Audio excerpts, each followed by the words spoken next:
Hey, what's going on, everybody? ChazmaN here, and we are back once again with a brand new episode for the ChazmaN podcast. As always, your favorite place to hear all of the wonderful vault-tec and Fallout information that you would like to take on. So, just last week we did an entire conversation on Final Fantasy VII Rebirth, and kind of got launched around the same time. I know me and Phoenix have been. I don't know about Phoenix, but I know I was eagerly anticipating this show. You know, whether good or bad, and I guess we're going to kind of dive into that, huh? Yep, yep. Yeah, I can't believe we were on hiatus for like 4 months, and now we've done 2 episodes in just as many weeks. We're You back to guys our stride. Yeah, these viewers are eating good right now. Oh yeah. Kind of sucks we couldn't deliver them an awesome Halo chat. I was kind of anticipating that until I Well, watched we can it. come back to it. Yeah, I still have a couple episodes to finish on it, but we'll see. I would like to talk about it, but that's for a future episode. We'll save that for another time. Yeah. Okay, so kind of getting right into it. Yeah, kind of the big talking point with everybody right now in the like TV media sphere. I guess Fallout kind of has the stage right now, right? It's kind of in the spotlight. Everyone's kind of Yeah, soaking it in. it's blown up. I mean, was it like the top rated show I know on Prime? I think Yeah. maybe across the board for a bunch of other ratings as well. And we've seen even a resurgence in the games. I think what is it? Fallout 4 Fallout was 4 the is number like the one in Europe, and I think it yeah. was like number 2 under Helldivers or something in Mm-hmm. the States. I'm sure it's also made a resurgence on like GOG and a whole bunch of other platforms as well. So I know I was wanting to hop back in as soon as I heard the music from the first episode. I'm like, you know what? I think I could Mm-hmm. play some more Fallout 3 or something. So yeah, it's the big talking point right now. Everybody's excited about it, and yeah, I just overall feel, I know we're gonna dig into it, but I was pleasantly surprised. I'll just kind of start off with that because I was a little pessimistic, but yeah, no, it was a good time. You know what else? I guarantee you has got to be high on numbers right now, and kind of sucks because I don't know. It makes Todd Howard look good, but I bet you 76 has probably got a boom in subscribers and It people has, playing that. You know, getting to play like a yep. RPG or whatever. What is it, MMO or whatever? Like experience with that. Yeah, I actually considered maybe hopping. That's one Fallouts I haven't really played, Same here. barring like the tactics game. I know I played maybe like an hour or two when it first came out, and then it had all of its nonsense that happened with all the bugs and glitches and just crappy performance. I kind of fell off it, but I thought about maybe getting back into it to give it a shot. But I don't know. Part of me still just wants to go back and play like Fallout 3 or New Vegas or something. So definitely one of those games on the horizon for me. Just haven't decided which one yet. Yeah, the one out of the between 3 and New Vegas. New Vegas I've only played through once. Fallout 3 I feel like I've played through like 2 or 3 times, and I don't know. I'd Mm. be down to at the moment to kind of run back through it as well. That's why I was telling you. It's like if you start playing it, let me know, and I will definitely get another some streams going on my channel. Yep. But actually But that's a games are for another topic. Or do you want to what? well, I was gonna say that's a good place to start since we're talking. Because I mean, do we want to Oh yeah. briefly talk about some of our background with some Fallout? I know for me personally, if we want to start from the OG stuff, I've never actually played Fallout 1 and 2, which is kind of the origins of this series as a whole. I know you've got a little bit more experience possibly with PC. Did you ever get to touch these games?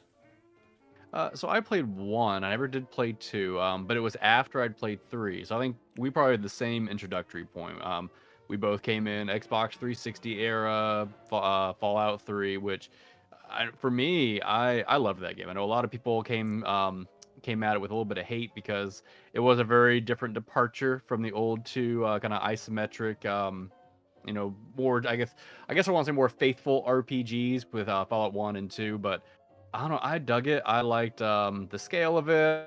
I liked the exploration. That was just when I was starting to get into games that were a little more open-ended in their world exploration. Like I think I just played Oblivion, and of course, this is coming right off that Well, being another Bethesda title. Just can I throw in a yeah. personal experience? I actually remember, I don't know, back when you lived with your mom and dad. I remember going over to your place one time, and Oh, so long you ago. were literally showing me and my uncle.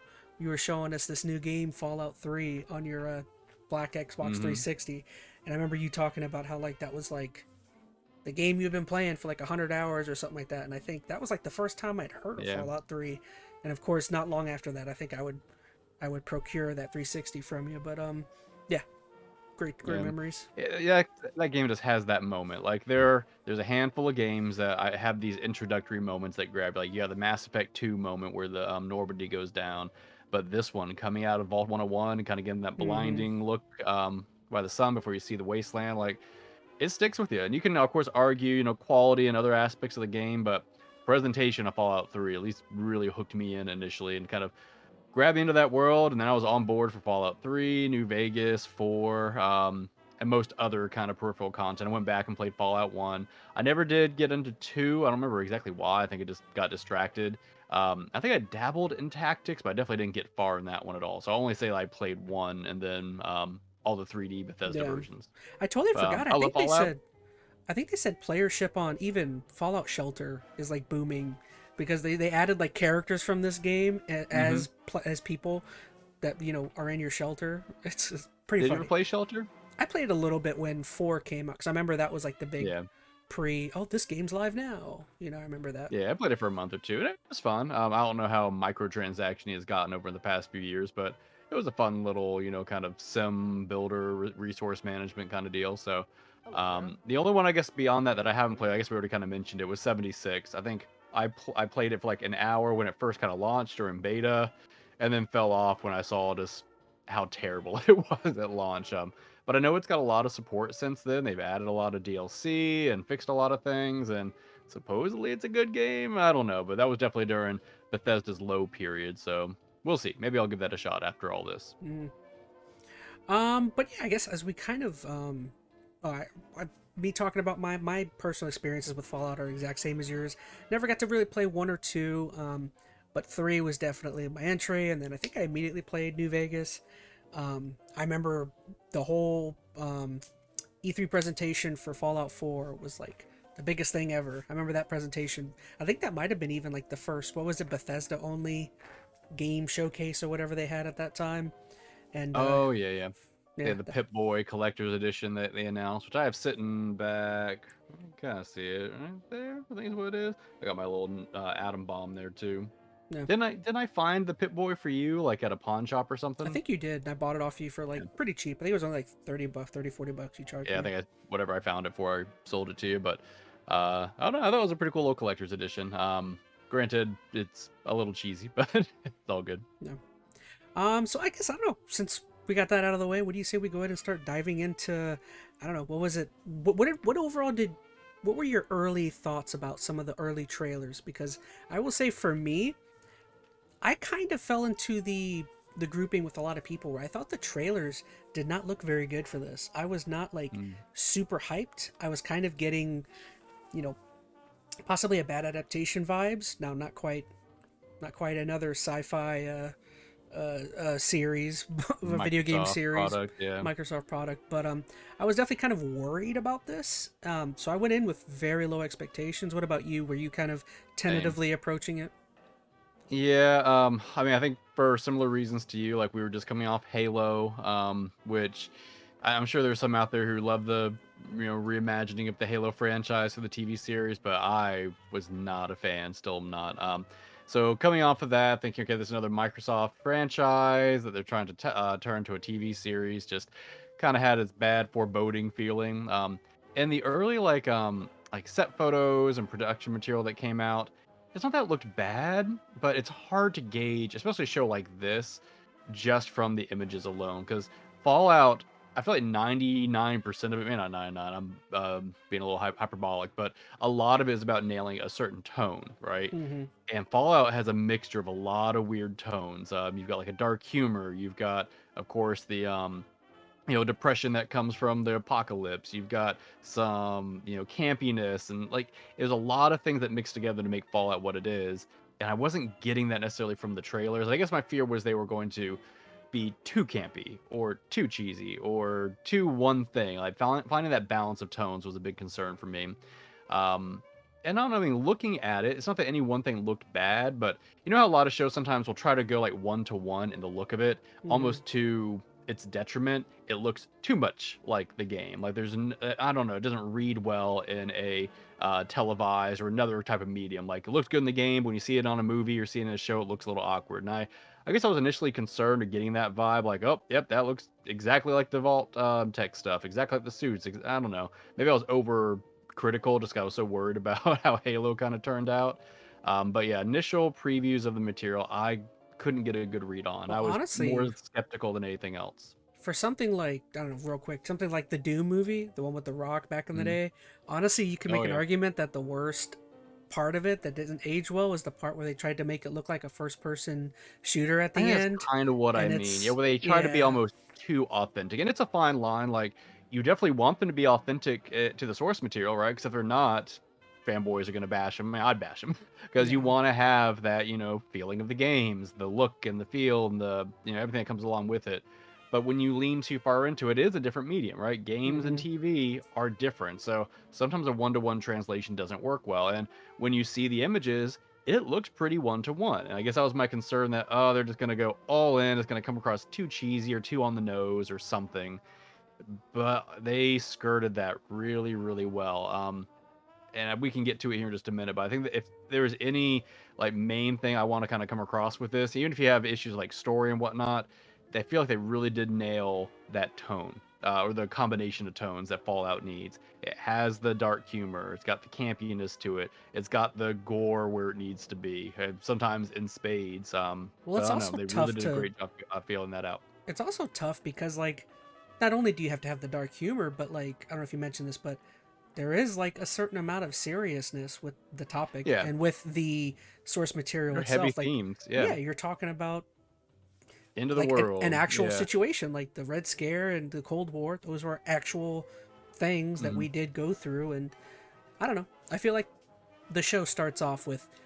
I love the opening scene. If you, we'll get into, but like the way they kind of approach it, and it's like, I don't know. We'll get into it. I don't want to delve further Yeah. into the show, but I like it, and I think something that further goes into your point of like um, the way they approach the seriousness and the jokey stuff is I'm actually surprised. I mean, I don't see any way you could have done it, but in the games you play as a you character. You know, you're kind of a voiceless, thing. You're Mhm. just your representation of what the character sees, and I feel like the Lucy character. I mean, we don't have to get right into Lucy, but I enjoyed what they did with her and how they approached her character and her characteristics and all of that stuff. Pretty great.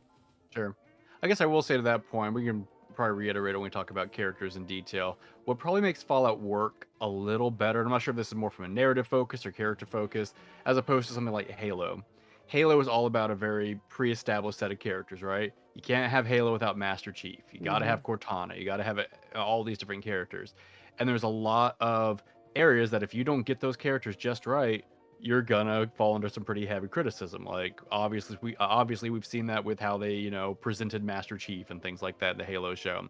With Fallout, you don't necessarily have a centralized set of protagonists and antagonists. You have like factions, and you have different races and categories of people that are in this world. But not saying there aren't specific characters, but the show did a good job, I think, to side skirt a lot of them, like name drop a few. We saw a couple towards the end. I know we'll talk about in Hmm. a little bit, but for the most part, these were all original characters that just fit the world, fit the factions well, and it gave, I think, the writers a lot of room to kind of be close to the source material, but take some liberties where need be and not piss anybody off too And much. So I think that was a smart decision. there's also like a wide breadth of like vaults you can deal with. So, Hmm. there's so many vaults that they have in the lore and that they can like pull characters from.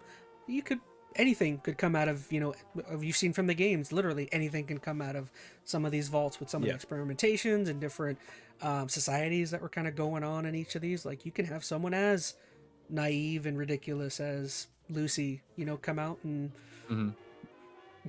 I don't know. It's No, interesting. I get to your point. I think it's smart they didn't just like do a retelling of Fallout 3 or something like that. I think if they tried to shoehorn it into you're in Vault 101 and you're gonna go find your dad or something like that, I think that would have really shoehorned them in. And then you draw a lot of discussion for comparison, right? Because like, well, that's not how it happened to the game, or especially in a game that's all about player choice and different endings. Like nobody's gonna have their story play out on screen, so they needed it to be original. I think for it to have that openness for discussion. but while still keeping true to the Fallout nature and world they were building. So either way, we're getting ahead of ourselves a little bit. So you want to start breaking into some of the bigger overarching topics for today? Yeah, I guess we can kind of get into overall just how the look and feel of the entire world, kind of how it kind of operates and connects. And I would say a great place to start would be the very first opening scene. I feel like that opening scene with Walton and or Cooper and the character does a great job of kind of right off the bat introducing you to like him, to introducing you to overall I would say the kind of anxiousness, the nerves of people, you know, because of the Red Scare and Cold War. Like you can definitely tell there's like a worrisome aspect of everyone's personality. Like I remember if you're watching the news reporter, he like opens up and he's getting ready to talk about the weather, and he's like, well, why should I tell the weather when I don't know if we're all gonna be here tomorrow? You know what I mean? Like they Yeah. do a great job of kind of making everyone seem at Setting that ease, tone. uneasy about things. Yeah. Yeah, I agree. So, I mean, if we're talking about presentation, I think this goes to kind of the finding that right tone and knowing when to shift the tone. And this is something that a lot of the games, at least I don't recall really doing. Like a lot of pre-war stuff in like Fallout New Vegas and Fallout 3, you kind of get after the fact, right? They kind of set those tone through, was it terminal reports or, little logs that you find. You very rarely, I think, got a feel for, okay, what was it like pre-war and having some one-to-one kind of presentation for that. And I guess the closer we get besides the show would be Fallout 4, who opened up that way with, before the bombs fell, kind of getting a feel like for those moments, right, before everything kind of yeah. went crazy. And I remember some of the games like 3 and 4, they did most of that stuff in DLC.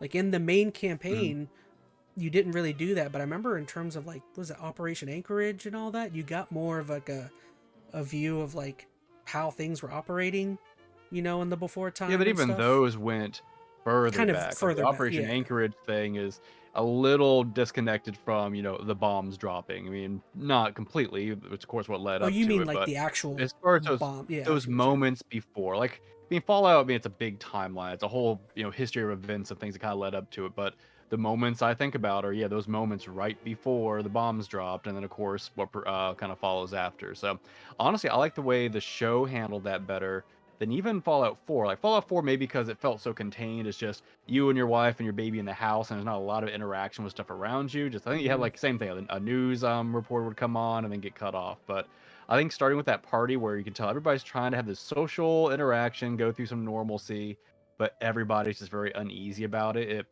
I don't know, it added a lot of realness to, I think, where the show was going, what was happening in that situation with the impending bombs and when it was going to drop. Maybe too, because we know as audience members what's about to happen for sure. Like, I guess they were still, maybe it won't, maybe it will. They still have that hope, and we all have that dire understanding that any second we're going to see some big explosion in the back, and sure enough, we do. So, I think the way they set the world very early on, like you said in that first episode, does a fantastic job. And I do like that they started pre-bombs dropped as far as kicking off the story, and then doing a big time jump right after. I thought that played out really well. Mm. And then like immediately after that, again, they do more, um, you know, kind of adding to the look and feel. They do more with the opening to when Lucy gets introduced, because then it starts off exactly where most Fallout games start off with, which is the what is it, the special thing where you get to kind of set your attributes and introduce to your character Hmm. and kind of and you get to learn about Lucy and her parents, which if you've played a Fallout game, you know the main protagonist always has parental issues of some kind. Your parents are always going up missing. I think that's literally happened in every game, right? 3, your dad Oh, I goes don't think missing. that's not really how the Courier New I Vegas guess, takes place. yeah, that's Obsidian. I think it's more 3 and 4. Yeah. Yeah. Oh, don't throw in Obsidian on the bus. I don't know. Maybe not the most prevalent theme in all of them, but definitely one that pops up a fair I'm really amount. glad Obsidian gets a. We'll talk about it, but I'm really happy with them getting like a little, not a little, a call out in this game, you know, or in this TV show. Yeah.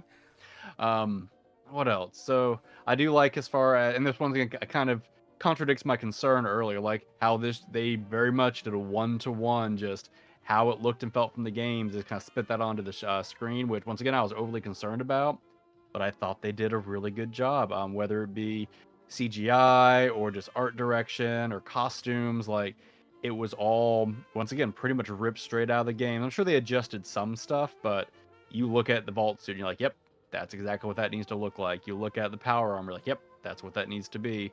And it plays very honestly on screen. I think part of it too is because these characters, I mean, they play it very truthfully, right? They're taking everything very seriously. This is exactly just how their lives play out. These It's a are the very like types of sanitized, like happy-go-lucky, like perfect society kind of thing they have going on. yeah. So even though it feels odd, like if you think about it from like a real world perspective, or you think about it in the games, like they play it very honestly, and I think that ownership of the absurdity of kind of what's going on really helps a lot. I like too. There's active use of the Pip Boy. Like we get to see it, and we straight up see the UI on the Pip Boy, and them interacting with Her data brother's playing the streams, game. and Her brothers are yeah, playing the game at the table while they're talking. I think occasionally that looks a little awkward. I think there was one scene where like they show a picture of her dad digitized on her Pip-Boy. Just something about that read a little awkward, but I really appreciated that they did kind of work in that technology that we're used to using in the games directly into here. We saw the same kind of weaponry. I saw plasma and energy weapons. I saw the big like what's the rifle that the Brotherhood used? I don't even recall, but all the weaponry looked really good. Oh, I don't know. I'm not even gonna try. But yeah, I agree. Yeah, it's all good. And did you notice? Um, Did you notice Coop's? I don't know if they. I'm sure they meant to, but Coop's cowboy costume at the beginning is blue and yellow. yeah. And we'll get into it, but there's a lot of connectivity between Coop and vault-tec and all that stuff. Which, again, we'll get into that. But again. The other thing I will mention before we get too far out of presentation, they brought the songs back, the tracks, like immediately. I was just gonna like, mention in the first episode. Mm-hmm. Yeah, and I can't remember which games. I always, I think, relate them to Fallout 3. I'm sure some of them were New Vegas or other entries as well. But man, just hearing that music, like it immediately, for me, makes you want to hop right back to the games. But it just fits the world so well. Like I'm glad the music wasn't missing, or they didn't maybe try to have licensing issues or anything with any of it. Like having that music, I think, was crucial, really landing that feel that you needed to make this really feel like a Fallout game. Well, because I should say. Well, because in the games, like I hate to say it, but the music almost plays as another character. Its own character. Yeah, because like the world is so lone. You're so by yourself at times, unless you have dog meat or somebody. But like. Other than that, yeah, you're kind of walking around and that music kind of replays in your head, and it makes sense that the music would keep replaying because they have no access to like a library or the history of music, so they probably only have a select number of records or something, and it's just like, well, we can only keep playing these 10 songs.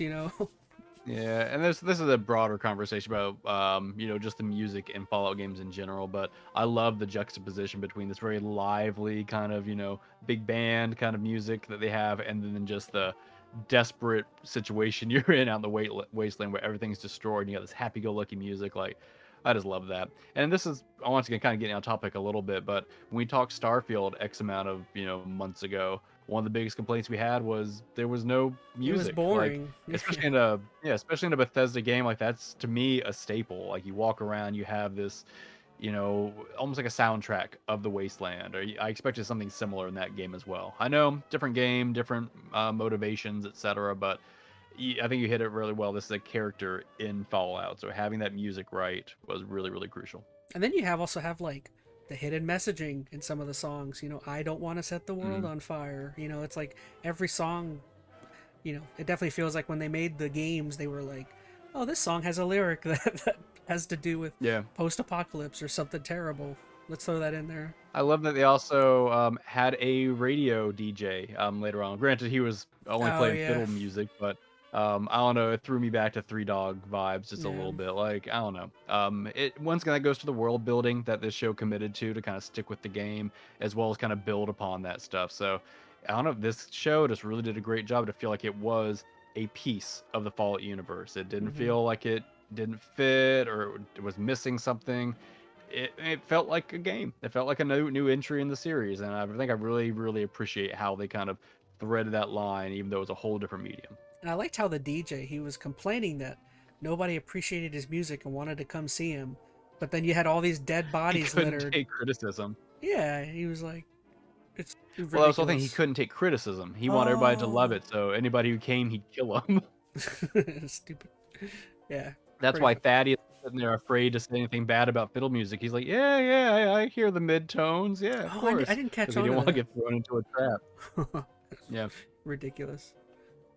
yeah. Oh, there was one thing Presentation, top notch.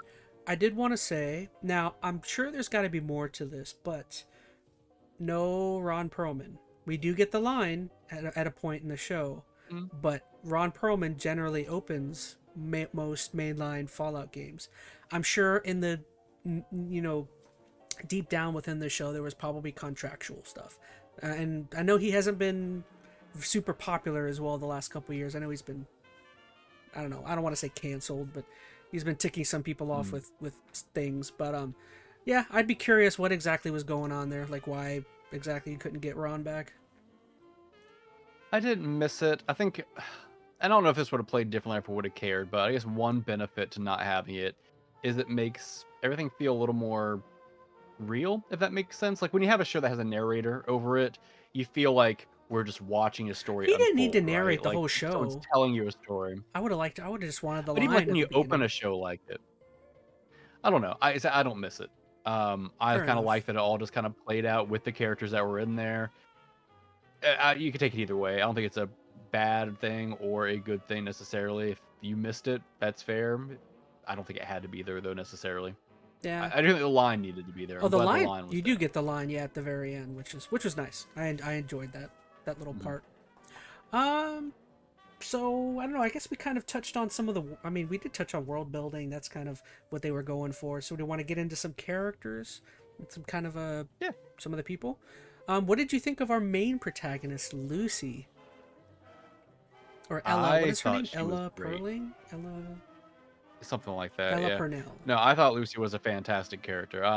Yeah, I said once again, I think they made a smart decision, not trying to retell a story, just go completely unique. I mean, fits the Fallout world, gives them a lot of flexibility. But Lucy, I think, was a great character. And I think, and this is going off on a bit of a tangent, I'm going to say it anyway. In recent years in media, there's been a big push to have these like strong female characters and like rewriting certain female roles The to whole be different than they Mary traditionally Sue would. conversation's been everywhere. Yeah. Well, how they like would like what is the movie coming out? Snow White.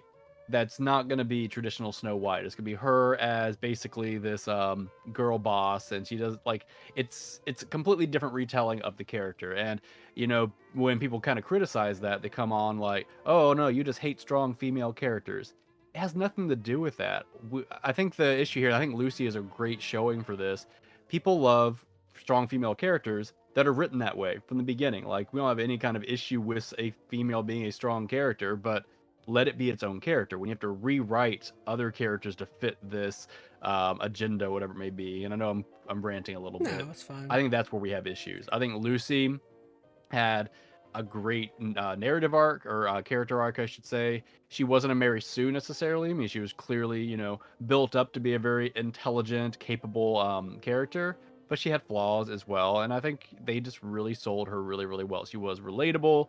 I think we can understand where her naivete came from, but as well as understand how she was able to kind of get over certain situations. And you could argue there was definitely some contrivances and coincidences that Well, helped her kind of get through situations, but at least in the beginning, when they're down in the vault, right when the episode opens, it shows her like she's at the top of her class in terms of like everything she's involved. She's like she's super probably extracurricular. Yeah. yeah. She's like, I'm not a very good shot, but she shoots in the middle of a target like 4 times in a row, and it's like she's good Hmm. at martial arts and stuff. It's like at least, and you could. It's a video. It's also based on a video game where you can set your special attributes as well. So you could argue Yeah. that like maybe she had higher attributes than most other people. It's whatever. You saw that the special stats technically got, I don't want to say leaked, but they have the characters I think I you mentioned saw. in Fallout Shelter now. Yeah. So they technically have canon special stats you can go and pull up. Which I don't know. I really like the way they did Lucy. Yeah, she's naive, so she has some points in the story where yeah, things don't go her way, and she does, find a way out of those situations, but I think it's all reasonable. And even the parts I think are coincidental, how she luckily gets out of certain situations, I could just argue out her luck stat was a little I was higher. gonna And say I there's think even a that luck helped stat. Yeah. rationalize it. Yeah, Yeah. it's whatever. Um, but yeah, I even think the way she kind of evolves throughout the story. I don't want to get into all the story beats just yet, but I think the actress did a phenomenal job. I think there were a lot of emotional moments when she has some revelations about what's happening, as she realizes what this wasteland's really about and how she needs to adapt to it and how she doesn't need to in certain aspects, hold strong to her morals. I don't know. Great character. I thought she was really written really well. I definitely want to see how she grows and moves into the next season for sure. What were your thoughts on her? Really liked her. I mean, again, I think you mentioned it, but I just because she had all those higher stats and she seemed like she was kind of pretty well off to go off into the wasteland. Mhm. I still feel like there's lots of moments of her kind of effing up and not Yeah. totally approaching things the way like the if she wouldn't have had Max with her on the bridge scene, she would have been captured and eaten by those two Mhm. fiends. So it's like she's not invincible, and Yeah, she she's wasn't so perfectly naive. capable all the way through. Yeah, yeah, stuff like that. She would have easily been demolished, or I mean, shoot, the Cooper the Ghoul. If it wasn't for Max had been there in that town, she would have been demolished. You Mhm. know what I mean? It's like I don't know. I really enjoyed her character, and overall, I will say I really enjoyed like her family, the characters that got to play her family as well. Getting Kyle MacLachlan from freaking Dune in here was Mhm. super fun. I loved. We'll get into him, but one of my favorite characters was actually her brother Norm. I actually really liked Yeah. Norm throughout the He entire. surprised me a lot, yeah. Yeah, yeah. He starts out as kind of like this whimpering, coward, and then as like kind of similar to her. Um, I'm trying to think if they could have worked that in where both of them have similar traits because of the father. Like, you know what I mean? Where it could have been DNA Yeah. wise that they were like more adventurous than other people that were down in the vault. I don't know. I don't know if I'm reaching for anything there, I but think both of them were probably more motivated too. Like, I mean, they both had similar rationales for wanting to figure things out. They both had their father just pulled away from them, and no one's really answering that. So, I don't know. I think there was that very personal motivation for both to figure out how to resolve from their different perspectives that, issue, situation, so they could find some kind of closure with their father. So, but no, I think they did a great job with him, kind of flipping the general trope where you have this nerdy, younger, kind of cowardly brother, but really kind of, stepping out into his own, and even more so than some of the other characters that you think would have inside of the vault. So, no, I thought he was done really well as well, also. yeah. And then I don't know, kind of digging in further. I mean, we got to meet, what was it? Cooper. Cooper was Hmm. Cooper slash Ghoul.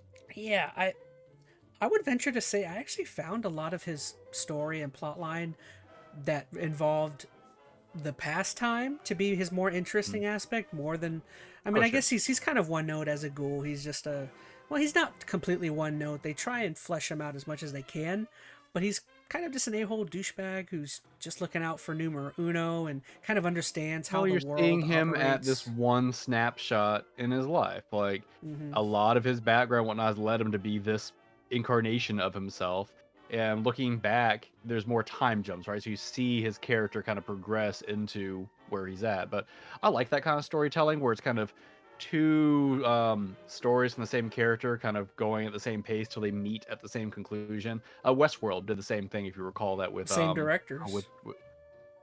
yeah, so that makes a lot of sense. But how they handled the cowboy in that, like he was just kind of Hmm. this douchebag at the beginning of it, and then you realize who he was and how he came to be that person towards the end of it. So, no, his story, I mean, has the most I think going on because it has all the pre-war stuff as well. You're getting then a lot of the revelations from vault-tec and their interaction with his wife. Like, there's a lot of side characters there. They're kind of building that out as well. But I think he had the most intricate story, at least for his direct involvement. Lucy was really just kind of, a what's a good way to say this? The audience member in her story a little bit, kind of figuring things out as she went. But the ghoul slash Cooper was very active in the whole process. So kind of figuring out what his overall motivation was, and some of it I think was pretty obvious. He's probably trying to figure out where his family's at because Hmm. obviously they're not there in the post apocalypse, but I don't know. I think they handled him really well. The one thing I will say, and this is very superficial, but this kind of goes back to like the pre materials that came out for the show aired. When I first saw the ghoul, I don't know if I mentioned this, He he looked looked just terrible. like, Yeah. well, I don't think he looked terrible. He looked like Deadpool Ryan Reynolds to me, and I couldn't shake that. Because they have some similar features. Like if you even look at it on the Oh, background, he the does look. I eyes have kind of that see it. Yeah. I think they both have, like, similar eye structures. Now, when you look at the actual actor, like when he's playing Cooper and he's not all ghoulified, of course he looks completely different. But as a ghoul, I couldn't help but see Ryan Reynolds half the time. But that's more of just a personal issue I had. And It really wasn't anything negative or anything. since you brought it up, it does make sense because I was, talking about his one note personality in terms of the modern time or the now time. But you're right though, like he's not only meant to kind of be a representation of the total dichotomy of what he was. He's also supposed to represent where Lucy could go if from her being out in the wasteland. Like, you know what I mean? He not only is a dichotomy of like his previous self, but he's also meant to kind of represent, oh, this is what Lucy could be, or what the wasteland will turn her into eventually. Yeah. So I get where you're coming from with that. And to be fair, I mean, I know he comes across one note, but honestly, especially you see it as the end, there's parts about what he's trying to accomplish that I think kind of recontextualize events that happen. Like, he could have killed Lucy immediately. Like, his reasoning for keeping Lucy alive, I don't think was super strong for, well, if anything, he helped keep her alive longer than needed to, because I think he understood who she was to a certain extent. Like, he understood the name drop when she mentioned Lucy McLean, and he's thinking of who that correlates to. Oh yeah, he even says at the end, he's like, ever since I heard your last name, I wondered, could it be? You know what I mean? Yeah. Yeah, but I think that changes it from not feeling so one note. He's not just this, jerk that's out there just slaughtering everybody in front of him to meet his figure out what his end game is. He's also adjusting and manipulating and even helping Lucy to a certain extent to help her realize who she should be, even though you don't see that at first. He once again has more context of who she is, who her relatives may be, what's happened in the past. And I think when you get to that final episode and all those revelations kind of come out, it somewhat recontextualizes who he is as a ghoul just a little bit. But and I thought he was handled well, a complex character. I really think like you really see like some of his remains of like a humanity almost to an extent, the most with the dog. I feel like because you could definitely tell he's like a dog person, because in his past life he had a dog, and he was this whole plot line. Dog or something. Yeah, his whole plot line where vault-tec was saying no dogs, no pets, and he was all like that was like his beginning of him being mad at his wife for working with vault-tec, and they were like, it was like a whole dialogue scene where he's like, well, who's to say? What are they? Who's the president of this thing? Who's telling me I can't bring in a dog? I don't know. Very interesting. Yep. Who else? We didn't get to talk about Max. Yeah. Yeah. Which I'll bring it up because this is something I wanted to bring up in the in our pre-talk. But I didn't hate his character, but I personally felt like him and the Brotherhood of Steel was probably the weak point.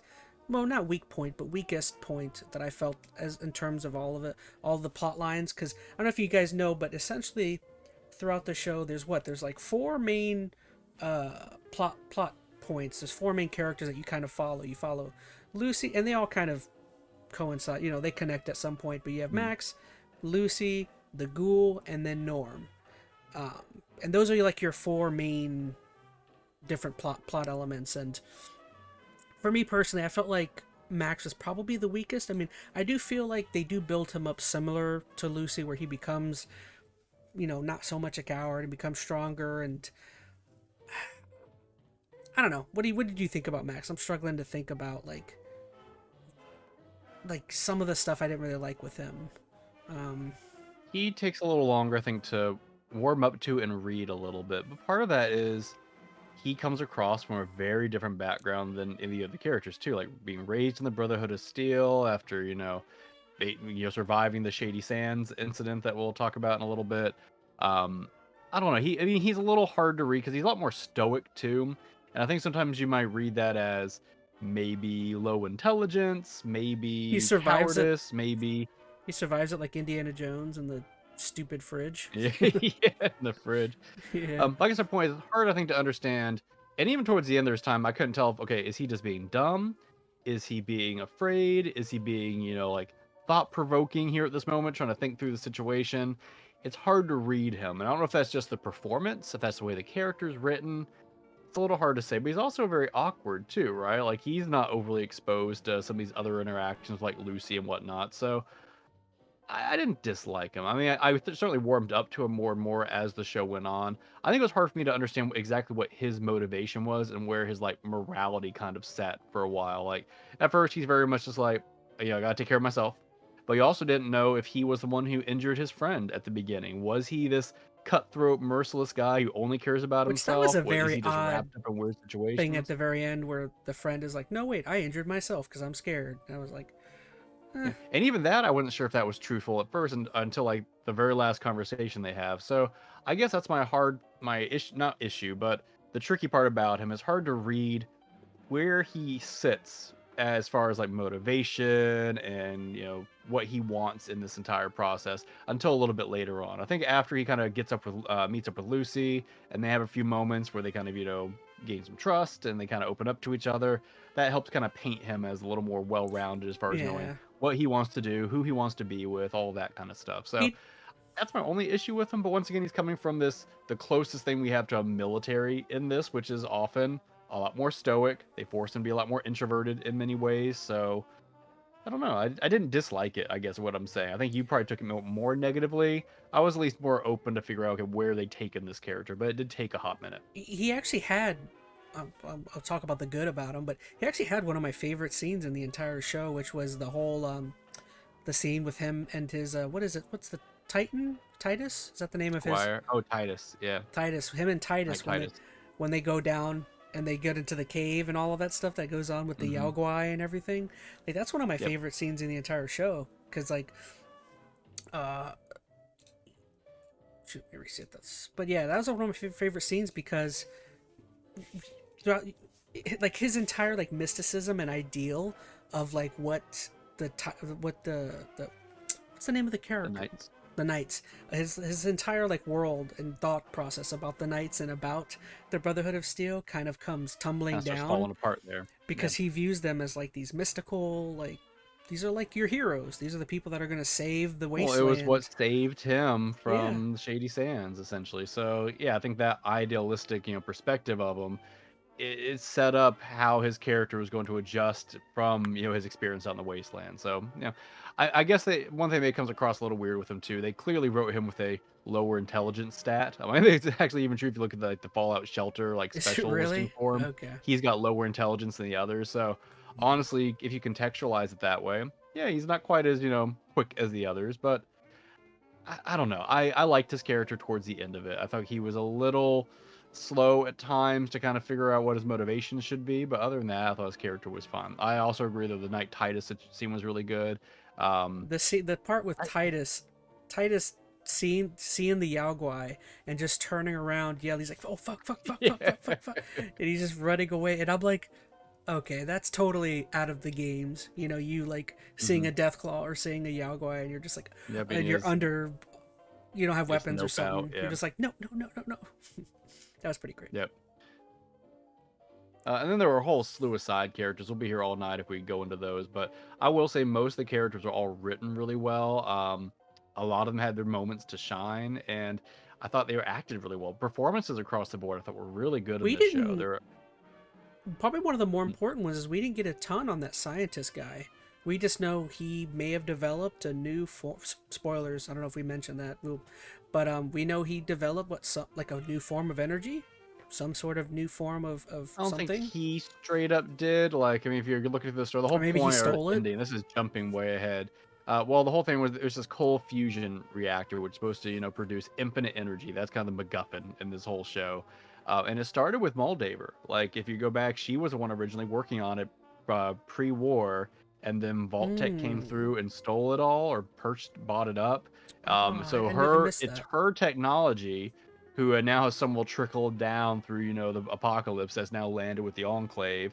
And I guess this Enclave scientist had some kind of ties to get back in connection with the NCR. I don't know. Some of that, once again, is open-ended, which that's one thing I do like about the show. It doesn't directly spell out every single narrative beat. We can talk about that when we get to the story. Like, there's some threads that are left a little open, which I think is a smart decision, but we can come back to that in a little bit.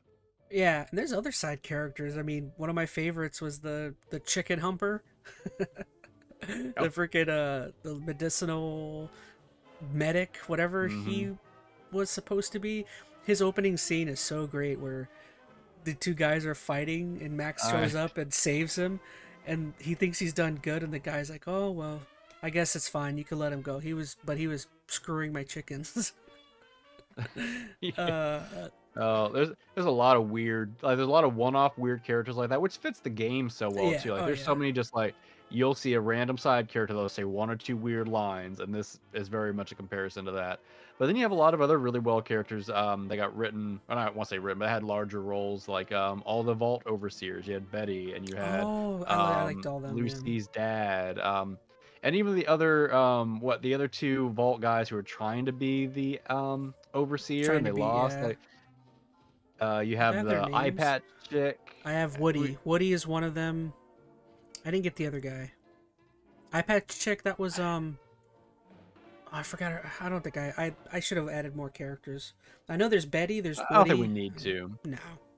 There's a bunch of characters in here. But I guess my point being is all the characters, like when they got a moment to do something in the story, they all shined really well. Performances came through really strongly. I think they were written really well. The dialogue was done well. So I guess especially in a series that should be so focused on character interaction, like that's how the games always are, is going finding cool characters and interacting with them. Like they did a really good job, I think, reiterating that in the TV show. And there's a really interesting plot line that they end up going through with Norm, where because of him going through research, he learns about a connective tissue between all of former residences of one of the other vaults, Vault 31, and Mhm. that becomes a big plot line where it's like, why is it every time all the overseers have all come from Vault 31 when we don't even know, we don't even communicate with anybody over there and stuff, or the overseer is the only one who does apparently.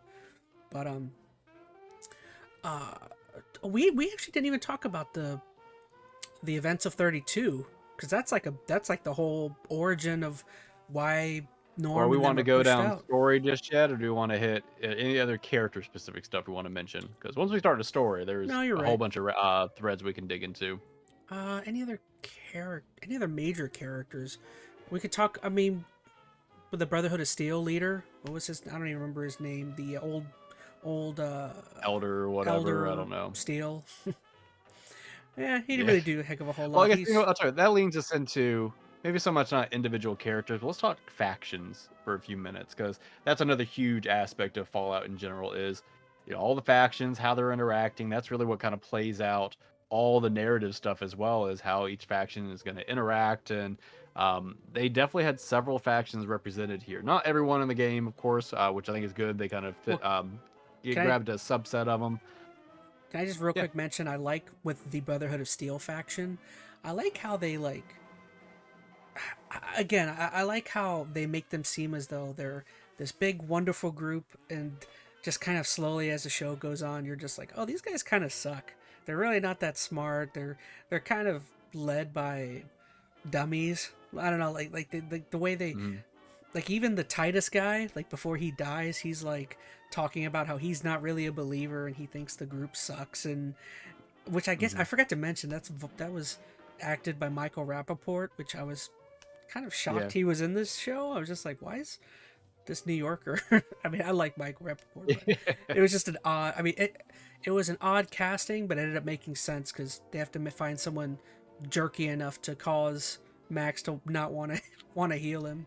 But yeah, again, Sure. I liked how the Brotherhood of Steel, they make them like they're supposed to have like this weird idealized view of what the world should be, but they're just kind of douchebags and jerks. I don't know. Yeah. Well, I think that's what I liked about this show. So, 'cause I didn't even realize this till after I had played more Fallout games. Like, play Fallout 3, the Brotherhood are kind of the good guys. Right? If you kind of go through that, like, they are, I mean, not perfect, but morally, they're kind of the ones you want to get behind to kind of, get Liberty Prime up and running and save the water, et cetera, et cetera. And even in Fallout 4, although they're a little more jerky, they still are, I think, a little more morally, I guess I want to say the correct moral route to go in those games, but they still seem like the good guys.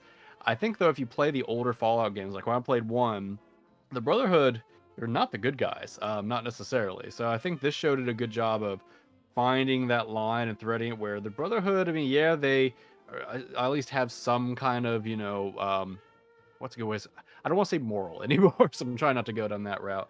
I guess there was at least enough gray area with what the Brotherhood was trying to accomplish that I think it painted them more accurately to what the series tries to paint them They're like the as. closest They can thing be jerky, to. they can be heroic, they can be somewhere in between, which I think was good. They weren't just all one way, which I think was very helpful to They're, kind of give them a good roundabout perspective. they're just like this really thin, like really, really thin line of like the last remnants of like a police force. They're like, they're like the one But thing they're that's not. well, they're trying to be. That's what That's I not what mean. they're Is supposed to be. But they're not. That's not the Brotherhood's goal. Is to police. You're almost thinking more Enclave. Like Enclave really is was more that the about Enclave? governance. Okay. Yeah. So the Enclave, which is briefly brought up in this show, but not maybe in the same Wasn't form the that you're used Enclave to in the from the games? They games. were always had robots, right? That's how they always battled. Was using automatons and stuff, No, right? No, I no, don't they had remember the people. games that Their well. power armor looked very different. Like they had Enclave armor. They had like they almost look like insect armor. If that makes sense. That's how I kind Hmm. of Okay. looked at it. Um, oh, where was I going with this? But the Enclave in this game is less so that military entity. They had more just the scientific representation. That's where the scientist at the very beginning came from. He When he escaped the gets dodged Enclave. by a Um, billion bullets somehow.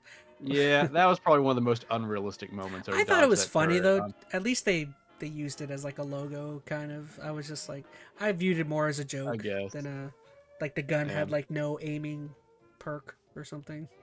yeah, that's fair. But no, the Enclave, as far as I understand, they're supposed to be kind of the remnants of the American government, what's kind of left of them. So you don't get a huge picture of that in the show. There's just a little bit of, once again, like the science or research aspect of it. The Brotherhood is more about controlling pre-war tech. That's kind of their job. They utilize that Hmm. to, benefit the wasteland, but how they see fit. That's kind of their main goal and objective. So it's less about policing. I mean, maybe to a certain extent. I guess if we're thinking about Fallout 4, they take maybe a little more of that route potentially, but I don't know. I guess what I'm getting at is I like the way the Brotherhood was not just these are the good guys, because some of the games have kind of done that. Like Fallout 3 was very much you want to be on the Brotherhood of Steel side unless you're trying to be a douche in the whole game, right? Whereas this are like, no, Brotherhood's got some problems. You can clearly see that their structures are, their motivations off, their people in the organization are not too pleased to be in the organization. So I don't know. I liked how morally gray or ambiguous they were through a lot of it. No, I agree. So who do we? We talked about the Brotherhood. There's not really much to say about the Enclave. I mean, we really, like you said, we only really see the one science outpost, and Yeah. then there's like a couple references. That's about it. We do get to see a little bit of the NCR, right? We get to see with Moldaver. Actually, a good amount of it, yeah. Yeah, I think realizing that that is the NCR, and that's one of the big narrative reveals. We can, I don't know if we want to get into that yet, but NCR is a pretty big presence there. A lot of this show is kind of about, at least as you dig into it, it's kind of about the fall of the NCR. but And you'll even, if you recall, The NCR in the games is kind of like the best representation of like society rebuilding in like a positive way, right? Generally, like NCR is generally like generally, we're trying to create a society again, which that doesn't go all that well. But yeah, I mean, I think the important thing to remember about all of them is no one faction is the good faction, right? All of them have their ups and downs. Same thing with the NCR. So not everything NCR did in this show was even completely, morally in the clear. But I think you're right as far as the main objective. They are trying to rebuild society and do what's best for the common good of everyone. So but this show really takes a lot to kind of dig into who the NCR was and their downfall to a certain Shady extent. The whole Shady Sands and all Sands that, incident. yeah. Yeah. So I don't know how much you know about Shady Sands. I know it's not a big talking point in Fallout 3 or It 4. is. I know it's more It, of a two, right? In Fallout 2, it's like the whole. it's definitely a 1. It's like a big thing in 1. A little bit in 2. From what I didn't play much of 2, but I'm pretty sure that's mentioned at least to a certain extent. New Vegas talks about Shady Sands a little bit Yeah. towards the end as far as like what it is, and it's kind of like I can't recall. Somebody I'm sure who knows more about it will chime in. I think it's kind of the pseudo capital of the NCR for a while, Hmm. or it's one of their major kind of cities. Um, and I know that's actually a big issue that people are taking with this show. And I don't know if you've seen that discourse, but the Mm-mm. timeline of where Shady Sands sits and its fall versus New Vegas. Because I said New Vegas talks about Shady Sands as at that time As it's still still being around. this major entity. Yeah. But the timing is really tight here because inside the show, you know, when she's walking through Vault 4 and she's going through the classroom, you see Yeah, that I see the whiteboard, flag. chalkboard. Mhm. Yeah. So they're talking about the NCR, and it does mention the fall of Shady Sands. I think it's like, oh, I'm gonna miss up the days, like 2277 or something. But Fallout New Vegas happens at 2280. It's like a 3-year gap here. So a lot of people will be like, oh, well, it says that Shady Sands blew up in 77, but in and what's it, New Vegas, they talk about it being a thing. They've retconned New Vegas, and then all these people went down this big rabbit hole. And then Todd Howard had to come out and say, nope, Vegas is still completely canon. When I talk about the fall of Shady Sands, that's not when the big bomb hit. That's like when things started to go wrong. And then the actual Mm. bomb that they talk about in the show happens somewhere after New Vegas. So I guess point being, it's all still canon, but a lot of people got really ticked off because they misunderstood that timeline. Which that's actually an But interesting thing you brought up, because I think, just to throw it in, Todd Howard had said that he and a bunch of representatives of Bethesda were on set for like every mhm. every like writing room type thing. Like they said they wanted to like at least be able to pitch in for, they wanted to fix any canon, stuff like that. Which I think is really good. I know that can certainly go a negative route when I think, the game developers have too heavy a hand on it and they don't let the actual showrunners create their show. But when you don't have that kind of, oversight, you end up with Halo, where Microsoft or 343 or whoever Where the did not really creators have care what never they played a did. Halo game.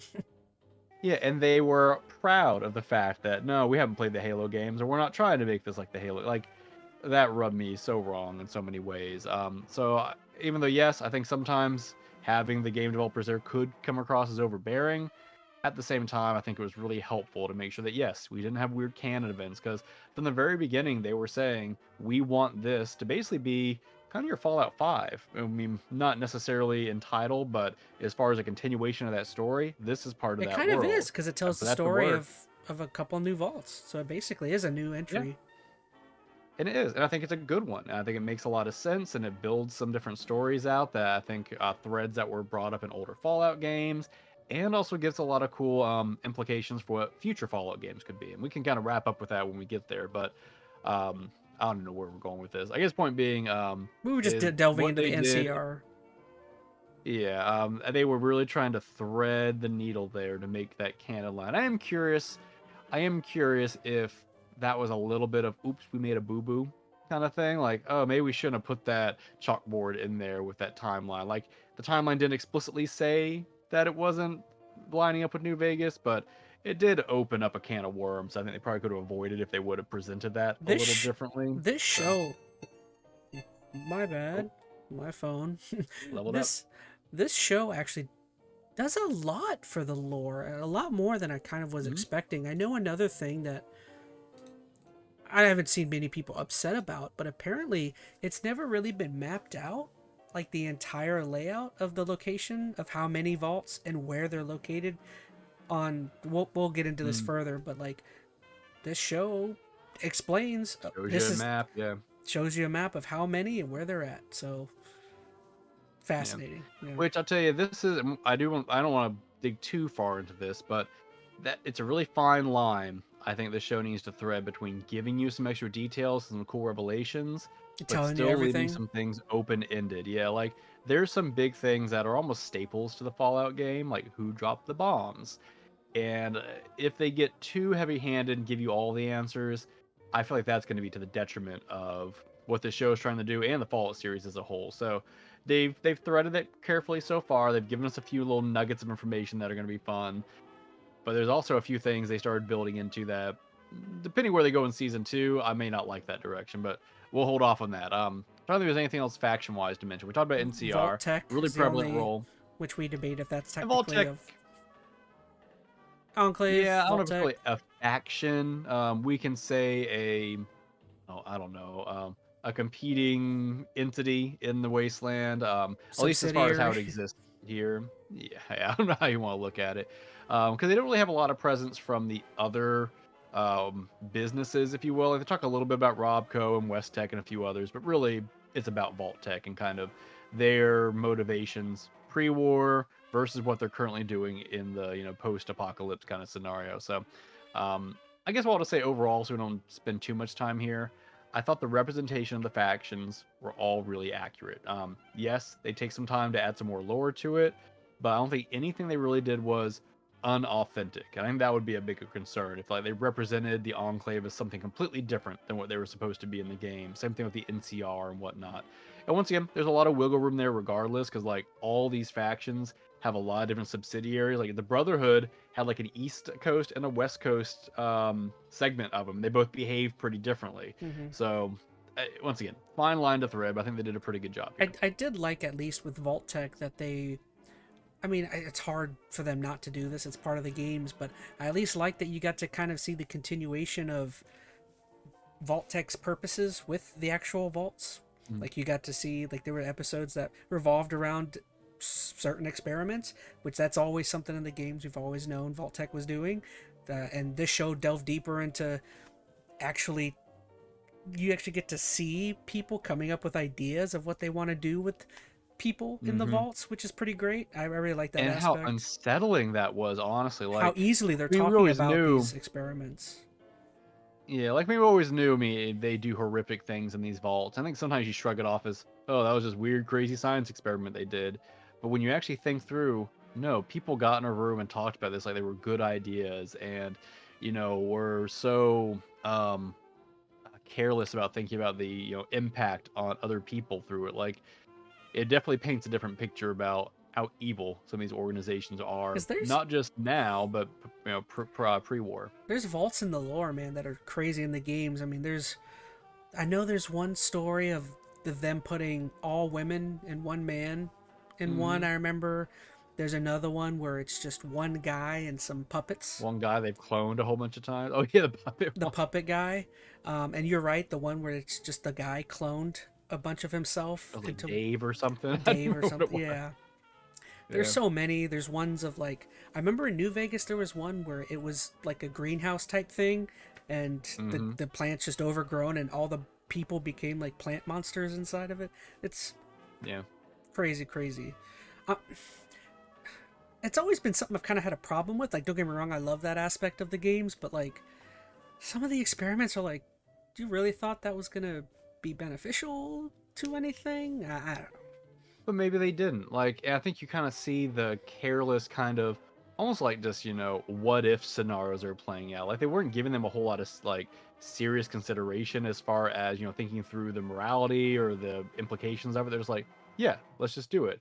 And throwing around their power in that way, I think, is kind of horrific. But I don't know. I actually really liked that scene. The way it played out is how casual they all were to talk about these terrible experiments they were about to perform. And so. Cooper even gets like he catches on to what's happening, because I remember there's a part where he's talking with his wife, and his wife tells him, or he's like what are you all worried about? We got our spots in a vault already set. And she's like, yeah, but not in a good one. And he's like, what do you mean not? And then she kind of just walks away after that. And it's like, I mean, we as a viewer are like, oh, they must not have been in a... Actually, I think... No, Vault 4 is the one that they do a commercial for. And Cooper does a commercial for. And we end up learning that one from the show, Vault 4, does not... Well, it ends up being pretty decent. But the people that initially were in there were not done well. I think, too, one of the interesting lore things they build off it, and it's still a little open-ended, but one of the things that the games never really dove into was, okay, so vault-tec did all these crazy experiments with all their vaults, but do they have any oversight or control in the post-apocalypse? Like, are they reviewing these science experiments still? Are they impacting them? And this show kind of hints at maybe. Yeah. So there's a couple of routes that we'll get to, like one where there's active members of vault-tec in the... post-apocalypse, and they also mentioned like a special overseer vault somewhere. I don't think we really saw that necessarily, unless this was the overseer vault, the one that we see towards 33. Well, I think towards the latter end, that is where we start to see where possibly the higher executives are located. Because I think vault, well, no spoilers, but like the one we see with some of the executives in 31, I think those were like lower end executive. Oh no, but Yeah. the guy that They were runs vault-tec is in there. Buds. Yeah. But there had to have been Yeah, so I guess people that's why I'm above saying. them. Well, that's why I'm curious. Like, there's the 31, which we'll back up and kind of give the context of this in a minute. But yeah, there's the 31 lower executives that are all kind of taking part one at a time.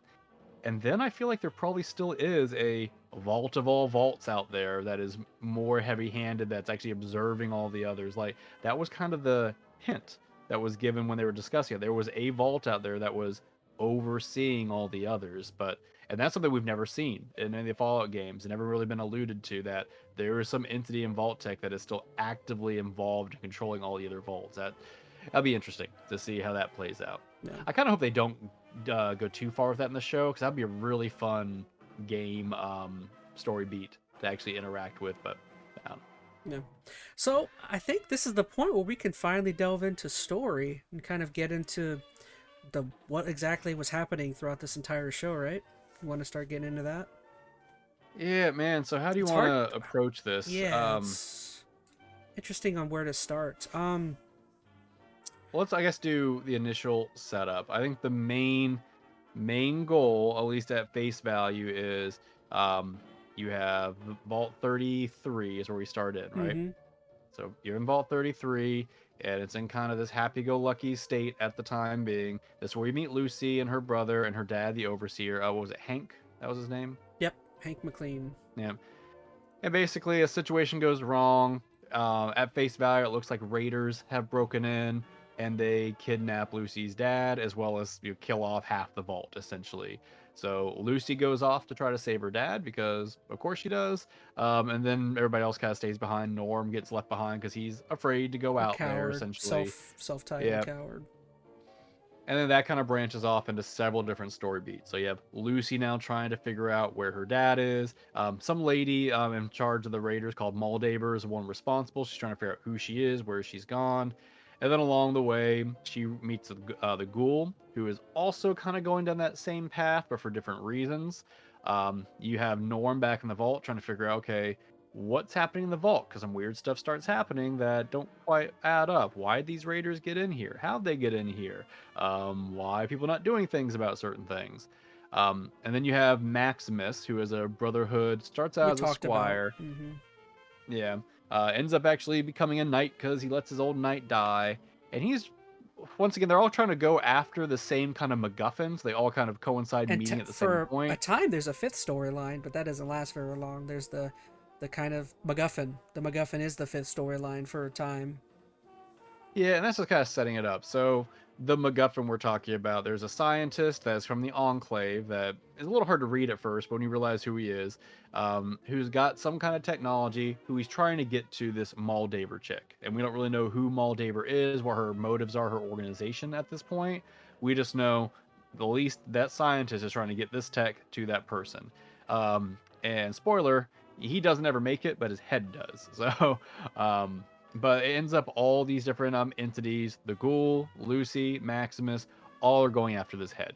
Okay, all the different factions, whether it be Brotherhood or Lucy in the Vault or the ghoul, are all trying to get this head so they can control this technology for various purposes. Brotherhood wants it because they want the tech. Lucy wants it because she's going to be able to use it as a bribe to get her dad back. The ghoul wants it, who knows? Maybe for money, maybe because he figures out who it's going to and has some other story beats to it. But that's kind of the setup for the whole show. And then hilarity ensues, I guess, from there. It's a big story. Like, it's only 8 episodes long, but they're dense episodes. Something I'm curious about that I didn't realize, but if the ghoul wanted to find, spoilers, a big point of his thing is that he wants to find his family. He, there are things that happen later on in the show that you realize he, leaves his wife, has his daughter. Whole point of that is to find it. But my curiosity is, why was he in the coffin again? Why wasn't he out in the open trying to find his family? Was it because he was captured and he was forced to put in there? Because he was like maybe. He was like an assassin for some big guy or something. Yeah, I mean, there's a lot that I think happens before he gets ghoulified that we don't really understand. We also know he's trying to not go feral by continually getting a certain serum to keep himself kind of sane. I So I don't think know if it that was had just anything to do with Radaway. that. I think it was just like little vials of No, Radaway. Was it? I don't think it was Radaway. I think it was something. Hmm. I mean, I could be wrong. Um, I don't know. I didn't It catch could that. have. I It don't could think have it was been. Radaway. That could have been that stuff that the crazy guy injects the Thaddeus with. That's probably that same stuff. I don't think that's it either. I don't know. Hmm. I think it was a different concoction personally, but Something new. there's not a lot to go off of there. That's kind of a new thing. I don't recall that in any of the games, unless I'm really missing something where there's something that prevents you from going feral. I think it used to be as a thing that some ghouls were lucky and didn't go feral, or it took them longer. But apparently, there's now some kind of serum that can prevent you from going feral. And I Hmm. don't know. We'll see how big of a story beat that becomes. But I guess the other aspect of the story that's kind of playing out. So you have the ghoul, but what we also get introduced to is the ghoul prior to being a ghoul, back pre-war when he was a person. That's the Cooper Harris. Is that what his name? Cooper or something. Yeah. Yeah, yeah. So we get his whole story, and he is a Hollywood actor who's married to a lady that works at Vault-tec. They have a High kid, and executive the at show Vault-tec. opens. Yeah. And the show actually opens, that jumps around in time a lot. Like, it actually opens right as the bombs are dropping, and then it hops to him being a ghoul. Then a lot of flashbacks occur where it's him prior to the bombs dropping, kind of building up to that moment. Man, and there's just a lot there because he starts learning about what his wife is doing, what her role is at Vault-tec, what Vault-tec is. Man, I just don't know if we have time to even go through the whole narrative. There, like now, I'm actually thinking through it. There's just so We don't much have to there. I don't go know. How through do you the want to entire thing. tackle this? I'm okay with just kind of tackling it like the character you were just talking about. Cooper is such a fascinating character because of his I think they have him as like he's like the actor of the time. He is like one of the biggest actors. And as it Yep. comes out that because of his wife's connections with Vault-tec, he is like his one of his costumes from a movie he was in is like the origin of the color scheme for the suits, and then he is the origin of the thumbs up. He comes up with the idea of the Vault Boy thumb up sign and everything, and It becomes kind of the poster boy for Vault-tec, not really thinking about it he being a does negative thing. He's commercials. like, Yeah, well, yeah, like it's a sponsorship. It's like I don't really care. But then he finds a lot of his other Hollywood, cohorts and other actors. They're kind of seeing some negative here. Like they get a little more political with the whole someone process, gets which fired, kind of pulls him in. called a communist or something. Yeah.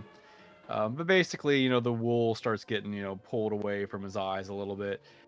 And this is where, and this is, I guess, jumping a little bit, but the Moldaver chick we talked about, who's the one in the apocalypse that stole Lucy's dad, we find out was alive pre-war, or at least pre-bombing. Like, she's the one that's heading up a lot of research and development for, like, this cold fusion technology, other stuff, and Vault-tec's, like, bought her out, and she's seeing all these shady aspects of what Vault-tec is doing. We And don't get it she's explained what she is because she also survives 250 some we odd do not figure years. out. We're assuming probably cryo, because that.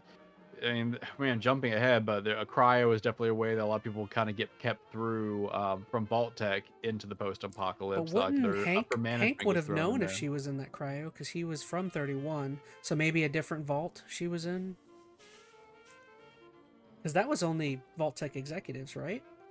Was Yeah, I mean, 31? it doesn't mean she was in. Yeah, Vault-tec's not the only one who had cryo. Like she could have been frozen Yeah. from any other entity. Like I don't know. There's a lot of question marks still, which I'm glad. I'm glad there's some open-endedness here. But point being is somehow she makes it through all the way to the post-apocalypse, and is a little sour. Because she's now trying to figure out or trying to, I don't know how I want to say it, not trying to get revenge. She's trying to get her technology back, essentially that cold fusion technology she was working on. She looked at it as the end all be all to kind of save society, and Vault-tec basically snatched it from her pre-war. So now she's trying to go back and get that. That's what the scientists in the Enclave is trying to get to her, is this cold fusion infinite energy kind of technology, trying to get it to her in the apocalypse. And she's also, I believe, the head of the NCR, or at least a major member of it at this point. She was a member of it with Shady Sands. Like, there's so much here. It's so hard to Yeah. back up. Like, as I'm thinking of a beat, I'm like, well, I have to Because think about this remember, beat the first. crazy cult is like worshiping her because the cult was a bunch of people from the remnants of Shady Sands. So she was clearly, like you said, Hmm. some sort of high figure within Shady Sands itself. And then they place some sort of connection between her and, spoilers, her and the mother of, or the wife of Hank McLean, mother of Norm and Lucy. Lucy. So there's some sort of connection there. I'm not quite sure what the. They almost played it off as though like kind of a relationship They had a or relationship, something yeah. kind of going on. And they might have. But yeah, there's like, I don't know. It's all kind of fascinating. There's almost too much to kind of delve into. There is. I guess some of the interesting parts, and we're kind of jumping to like some of the big reveals kind of quick. Like, honestly, a lot of stuff that happens with like Lucy in the Wasteland is her more just interacting and realizing what the Wasteland is and how to kind of adapt to it to get to her dad. And she gets to her dad at the end. Norm kind of goes through figuring out, okay, what's going on creepy in the vaults? Why don't things match up? And he gets to this point where he finds the big answer. And all this stuff kind of coincides while also doing these flashbacks with Cooper. It all kind of leads up to this point where he realizes his wife at vault-tec is not being completely honest with him. There's some stuff she's keeping from about what vault-tec is trying to do, and Moldaver gives him a way to kind of eavesdrop on her. So he hacks into her Pip-Boy, he's got a listening device, and then he finds in a meeting Well, that, he comes oh up with yeah, he vault-tec. comes up with an excuse to go to vault-tec, and the excuse Mhm. was is that his wife told him somebody who, an executive there, was a big fan of his, and that fan wanted an autograph or to meet him. So he goes there acting I don't like, think that's why he went there. I thought that's Because why. that was something that she asked after. No, he was asked that like once he was already in the office. Oh, Was Betty. it Betty? Young Young Betty is Betty is like, there. Yeah. hey, we have this new intern, whoever, whatever, who's a huge fan. So I don't remember the exact reason. I think he was just trying to come in to see his wife was his argument, but she Mm. was in a meeting, so he had to wait in her office, something like that. Um, but point being, he eavesdrops on her to figure out what's happening with It's one of the better Vault-tec. scenes in the whole show. Oh yeah, well, it brings everything to a head. Like all the storylines tie up here. So, what's happening is his wife has basically told him that I've set us up so we're going to be in the vault. Okay, so when the bombs drop, we're going to be safe. And all that seems is kind of uneasy to Cooper because he's like, well, why? Who's guaranteeing the bombs are going to drop? Any of this stuff. And then while listening to this meeting, he basically hears their structure for the vaults, like how there's going to be good vaults and bad vaults and crazy stuff. And then the point is brought up by other executives in the room from other organizations. Like this is where you see representatives from Robco and West Tech. I think Mr. Mr. House House. was Mr. there. House was Yeah. there. And they're all like, well, why are we going to invest to help you do all these vaults and set up all these experiments when there's no guarantee we're going to need in these vaults? And this one, the big moment kind of comes out that his wife is like, well, you know what? We can guarantee it by dropping the bombs ourselves. So she's already made this a kind of Well, don't final forget outcome. before she says that, she looks up at a shadowed executive sitting up on high, and you don't know who this guy is. You don't see his face. Mm, It's just a shadowy figure, which again pointing to what you were talking about. There's higher executives than yeah. than the wife and what was his name? Other guy, happy-go-lucky guy that was leading Oh, the Bud. Bud. Yeah. Yeah. But of course, Hank's listening to all this and hears the fact that Vault-tec is considering dropping the bomb. Cooper, you mean? And that's all we really. Oh yeah, I'm sorry. Cooper hears that they're gonna drop the bomb, or that's what they're considering, and that's kind of the last thing we see from him pre-explosion. Like last thing we know is like he got his daughter and the bombs The last dropped, thing and we we see only know how that kind of. is Hank coming into the room after he finds out all of that Oh stuff. yes. So the other thing that ties them, which kind of ties the story into Lucy. Because he So sees Hank's Lucy's face, which dad becomes a Hank. thing. Yeah. Yeah, Lucy's dad, Hank, who was kidnapped from the vault, apparently is the intern that we just mentioned that was working with Cooper's wife, who comes in for an autograph. So as Cooper's hearing, oh, my wife's thinking about dropping these bombs, he turns around and sees young Hank, which doesn't mean a lot to him And probably right then and there, a very but it odd ties into the CGI. future. It wasn't that great Yeah, looking. de-aging is tricky. Yeah. Overall, CGI was pretty good in this show, but there were a few spots like the de-aging that was it was tough. But you know, I don't think it was overly distracting, but That and some of the this one kind of suits. connects all the threads. Some of the Hmm? suits, like whenever you could Oh, see in the suits were motion, like yeah, jumping and doing stuff, it's like. But yeah, I agree. yeah. Um, so anyway, this is where things kind of come together. So now you have Cooper's motivation. You now figure out how Hank, the overseer, is kind Fits of into tied into everything. this. Which Lucy finds out. I think this whole story kind of gets retold to Lucy from Moldaver when she finally reaches him at the end. The other aspect of this you find out is that all the middle management, maybe upper management, I don't know, they've all decided to basically be cryogenically frozen into Vault 31. And that's what's happening in the Vault 31, 32, 33 experiment. Someone from Vault 31 will come out of cryogen after X amount of years, and they always get sent over to the other vaults to be overseers. So that's how they're always staying in charge of those vaults. The people who always come out are always from Vault 31. They always become the overseer, and they're basically old vault-tec execs. So this is what ties Norm into this, because Norm finds that out back inside the vaults. Lucy finds all this out about her father. Oh, okay, so we did miss one other beat. Because honestly, that's not, I think, what really gets Lucy so upset at the end. I Oh, the guess shady sand stuff. Yeah. Lucy's mom had found all this out first at some point prior to the show starting, and basically took her kids and ran. She's like, "Nope, my husband's a jerk. He's evil. He's from 200 years ago, etc., etc. I don't want anything to do with it." So she leaves the vault with her kids, escapes to Shady Sands. Hank, the current overseer, gets a little upset with that, and he decides to go steal his kids and nuke Shady Sands, killing his mom or their mom. Apparently, basically, he ghoulified her without realizing, Well, and she's actually there in the room at the end. they even say that it wasn't just because he was pissed about them being taken. It also was a Vault-Tec thing Vault-tec was losing control. because Yeah, they were losing control. And again, their whole thing is they want control. They want there to be a reason for the vault. For the vault, it's a yeah. investment for them, and the Well, fact that they had there's expected that. I'm sorry, they had expected when the real bombs dropped, everything on the surface would just be gone. There'd be no other factions, no other humans, no nothing. So it'd only be Vault-tec stuff, all vaults. And then 200 years later, whenever, when the people from Vault-tec finally emerge, it will just be a Vault-tec society. They can recreate in their image. So I guess as they find out that that's not the case, people have survived or escaped and made new civilization up top, they're now not so keen on it. So that was part of, yes, Hank's motivation for taking out Shady Sands. Nukes the whole place, takes his kids back, doesn't tell them what happened, of course. And that's the big realization that Lucy finds out at the end, that her dad basically nuked her mom and stole her back, and just doesn't go well at that point. And man, where do you even go from there? Hank escapes. The ghoul shows up. Mac shows up. They have a big confrontation. It basically ends up with Hank stealing power armor, going off into the desert. Ghoul and Lucy are now chasing after him, and Max got knocked out, but he's also the only person there at the final kind of stand where this fusion tech was. And as the other Brotherhood meets up with them, they're like, "Hey, you basically have saved the Brotherhood they and think captured he the killed technology. Moldaver. You're great." Yeah.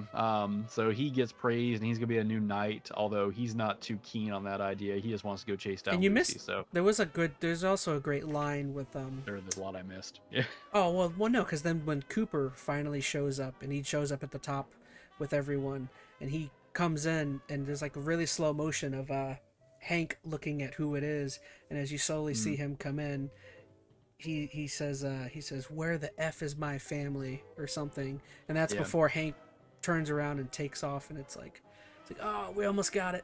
He was so close. Or because I think they Yeah. actually the daughter Lucy actually says, "Why didn't you kill him?" And he says, "Well, that's because he didn't kill him for a reason, because he wants to follow him so that he can Let's get any chase him. more answers." Yeah. Although I still think he could have Yeah, and captured that. him and maybe gotten what he wanted, but Yeah. Who knows? There's so much to the story. Like man, I tell you, that was a hard summary to kind of run through, because synopsis. there's so many little things in there.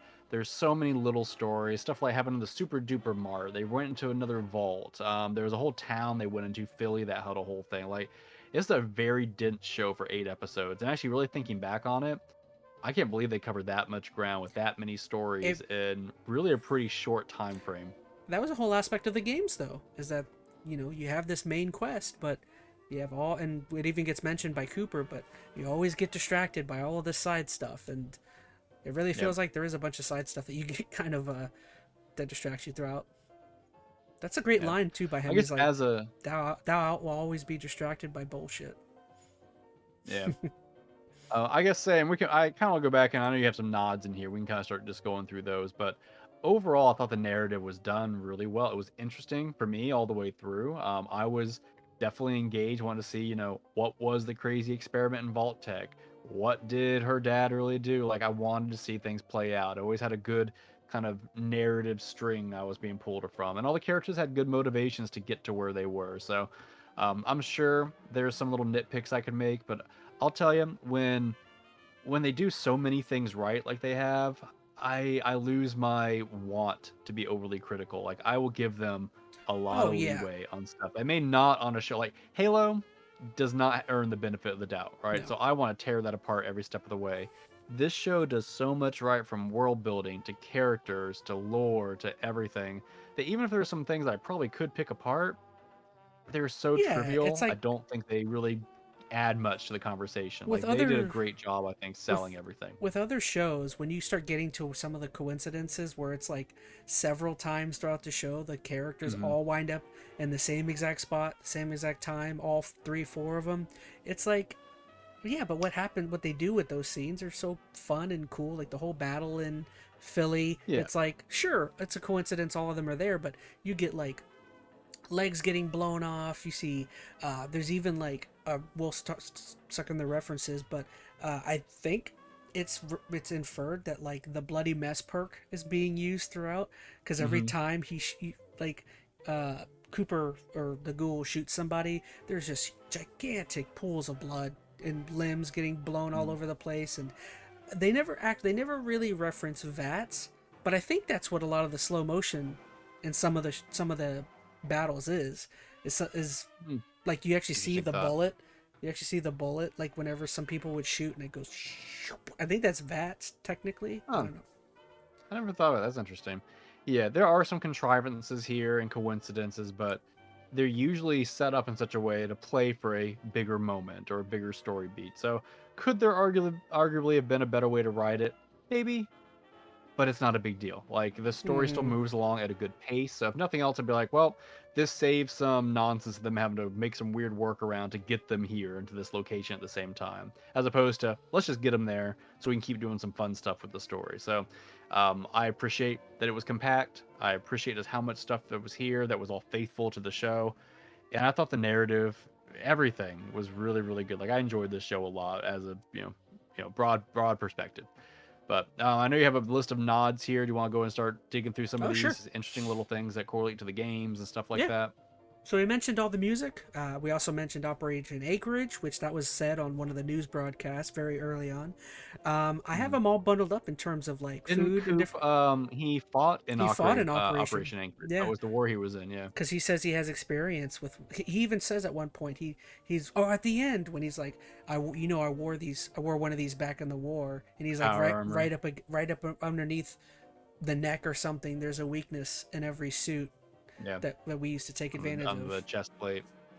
That was kind of a ridiculous scene where the ghoul himself takes on like 10, 15 people, but it's like, whatever, As I said, I'll forgive it. Like, I could have written that out differently, where it was either a longer battle or they made him, have some other rationale for how he could have beat him, but it would have just stretched things out a little bit. I think having just that cool moment where he could kind of be just a cool character that kind of gets a jump on him, I think played out well. So yeah, a little contrived, but it played to the service of the story. Gosh, now all of a sudden all the little things are popping in my head. I don't quite understand how he escaped with his daughter with giant nuclear bombs dropping right next to him.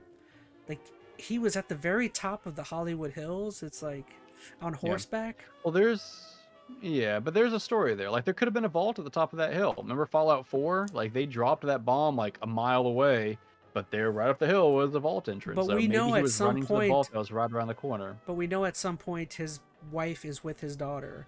So did they come? There's a story beat missing there, but no answer. I think that's once again. I think that's one of the things that we will get. I think if they would have played that out, they would have spelled out too much for where the story would be next. So yeah, you're right. We don't know, but I'm okay with that for right now. There's a season 2 Fair coming, enough. so we'll see. Yeah. Okay, so all of the food references. We got sugar bombs, we got Nuka-Cola, iguana on a stick, yum yum deviled eggs. There's much more, but that's the main ones I saw. One of my favorite ones was the kids at the very beginning of the show are watching Grognak the Barbarian. Oh yeah. If you don't remember, that was like a big comic series where I think every time you got one, you got like strength or something, Yeah. some boost. We got just books in general. Like in the game, there were like a bunch of different books. I think, and each one, depending on its category, gave you a boost there as well. We got the Pip-Boy, Pip Games, Atomic Command. Norm is playing at the very beginning. I already mentioned Special with Lucy's opening, skills and attributes. Vault Thumbs Up, vault-tec, all that stuff with the color scheme. Yeah, We got bobbleheads in there. Yeah, we got the bobbleheads. We got Stimpaks, Jet, Abraxo, Radaway, all of that stuff. We got the How did you feel about? I'm sorry, the stim pack usage? 'Cause, like, it basically was like, I I loved mean, it. just like the game, you get a stim pack and Yeah. you're like, I'm good, everything's fine. Yeah, it's just like the game. I wouldn't want it any other way. It's like, oh, you have Yeah. your dog just got stabbed. Big hole in your chest. Yeah. Stim pack, good. Mhm. Yeah. That's actually another thing we didn't get answered is like, wasn't in the games. What exactly is dog meat? He's some sort of experiment. They don't go with what he does, what he can do, like what's the connection between him and the guy. I don't know. Dog meat was another thing they didn't really touch on much. They had in the Vault 33 when the crap's hitting the fan, we had the please stand by screen, when the crops are on fire. We had the junk jet, the weapon that shoots junk. Guy gets shot with a baby leg. Let's see. All the enemies we saw a Yaogwai, we saw Assaultrons, turrets. We got a very short clip of a super mutant, I think. We got a Gulper. Yeah, I missed that one. A Gulper, which they totally changed the Gulper here. It totally looked different in the video games. We got a Mr. Handy, which, as it turns out, I never heard this actor. I had his name here. Mr. Handy, what's his name? He's from What We Do in the Shadows. I didn't know that. Is he originally the voice of Mr. Handy? Because there's an episode. I couldn't tell you. There's an episode. Remember where they're having they the party talk at about the Cooper's actor house? getting licensed for it. Yeah. But he's like a big I don't know if time he's actor. the actor who does in the games. In games, Maybe. I don't know. I don't know either. I don't know. We got all sorts of stuff. We got Robo Brain. We got a very short clip of a Deathclaw. It's just a skull. We don't really get to see like. Yeah, I just saw the body skull. I and didn't see the everything. whole Deathclaw. Yeah. You have Megaton listed here. I don't remember that. A lot of people. Did they just talk about Megaton? No, a lot of people think that Philly is like a Megaton reference. So it's not really Megaton, but it's people call it That a might be a reference. stretch. Yeah, I think it's a stretch. Well, they're in different locations. Like Philly, is on the West Coast, and Megaton Maybe was it's a on nod. the East Coast. A lot of people DC. think of it as a nod. I don't know what to think of it. Maybe I just thought it was a different town, but either way. One of my favorite places from the game, Super Duper Mart and Red Rocket. Those are classic. We got Brahmin. Oh, a big one. The water chip's been destroyed. They have that reference in the very beginning where, the guy comes up and he's got the water chip and he says it's been destroyed. Yeah. Apparently, I don't know anything, but apparently I looked it up. Apparently that's a reference to the very From first Fallout game. 1. Yeah, that's the whole reason that the that was your original whole Dweller point. leaves. Dweller leaves. Yeah. Yep. So that's kind of cool. You got Fusion Core, which those were like super integral in the original game or in the games. I have it there. Codsworth's Origins, along with voice actor Matt Berry. That's the guy from the show. NCR, we got Ranger Armor from New Vegas, which was really cool. You actually see somebody walking around in it. We have Tesla Magazine, hacking puzzles. That was one of the coolest things. Yeah, they straight up did a hacking puzzle. Yeah. Norm, when he's trying to find out what's in Vault 31, he has to hack a computer just to talk to somebody over. Fallout 3 style hacking. Yeah. I liked how they worked in those gameplay elements into the story. It makes them feel real. I mean, yes, it still feels odd. Why would somebody really hack a computer that way? But it makes it feel very in line with the games. It makes it kind of fleshed out. So I thought that was cool. But yeah, a bunch of other stuff. We have Mr. House, New Vegas we talked about. We have the Enclave, VATS to an extent, Bloody Mess perk, You all of the mentioned that. companies, Robco, West-Tec, and then one that was mentioned but we didn't get to see much of was the Gek, which in the original Yeah, games, the Gek is a huge thing because that is supposed to be the device when the vault dwellers leave the vault. That's supposed to be the devices they use that like terraform and change the environment or remove the radiation, which in the games was like a really big deal. yeah. Yeah, a Um, lot of references, a lot of little nods, mhm. which, as I think or mentioned this, I think does a really great job of tying in the games with this show. It makes the show really just feel like a continuation of those games. Mhm. So shoot, we're getting to the point where I just start coming up with whatever I had left. Um, did we talk about the bomb origins? Did we say if we liked them or did dislike them? You talk about the main nukes that fell. Yes. Did we talk? I think we did talk So about I that. think, well, you and me had briefly mentioned it, I think prior to even hopping on the stream, and I kind of want to reiterate it because you had mentioned you didn't like that they basically said that, well, Vault-Tec dropped the bomb. They didn't say Vault-Tec dropped the bomb. They said they were considering it. And I think Considering it. I think I've heard other people say this too. And this is where one thing I hope they don't really answer, because that's also always been one of the things about Fallout where it's always been open-ended. Who dropped the bombs? Was it America? Was it China? Was it whoever? So they're adding another party into this. Who was it? Vault-Tec. Do I think Vault-Tec would have dropped it? Yes. Do I think they initially did? No. Honestly, I think it'd be kind of odd if they dropped it, assuming.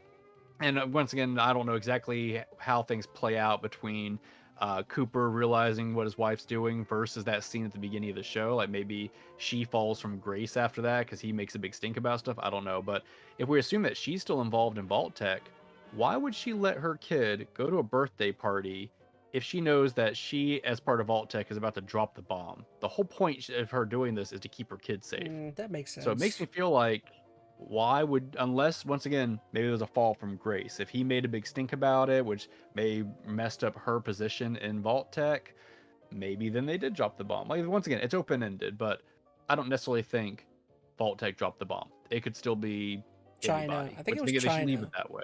right? Because it's was Well, it only people thought it China could or be was it? China. Yeah. There were other groups. It could have been anybody. And I think that's Yeah. kind of the point. So hopefully they leave it that way. I don't want them to spell out every single detail. Yeah. So that was one point I wanted to bring up. Another thing I just wanted to say is that like you had mentioned it before, but I think a great adaptation, it's like a prime example that it's doing its job is that you want to either experience or re-experience the source material, and I think this show does a Mhm. great job of making clearly making me and you want to go back and play through some of the Fallouts again, which I think that's the Yeah. total opposite of what Halo did. Was like Hmm. I didn't go play Halo after watching that. I was more like, ill. I was kind of done with those.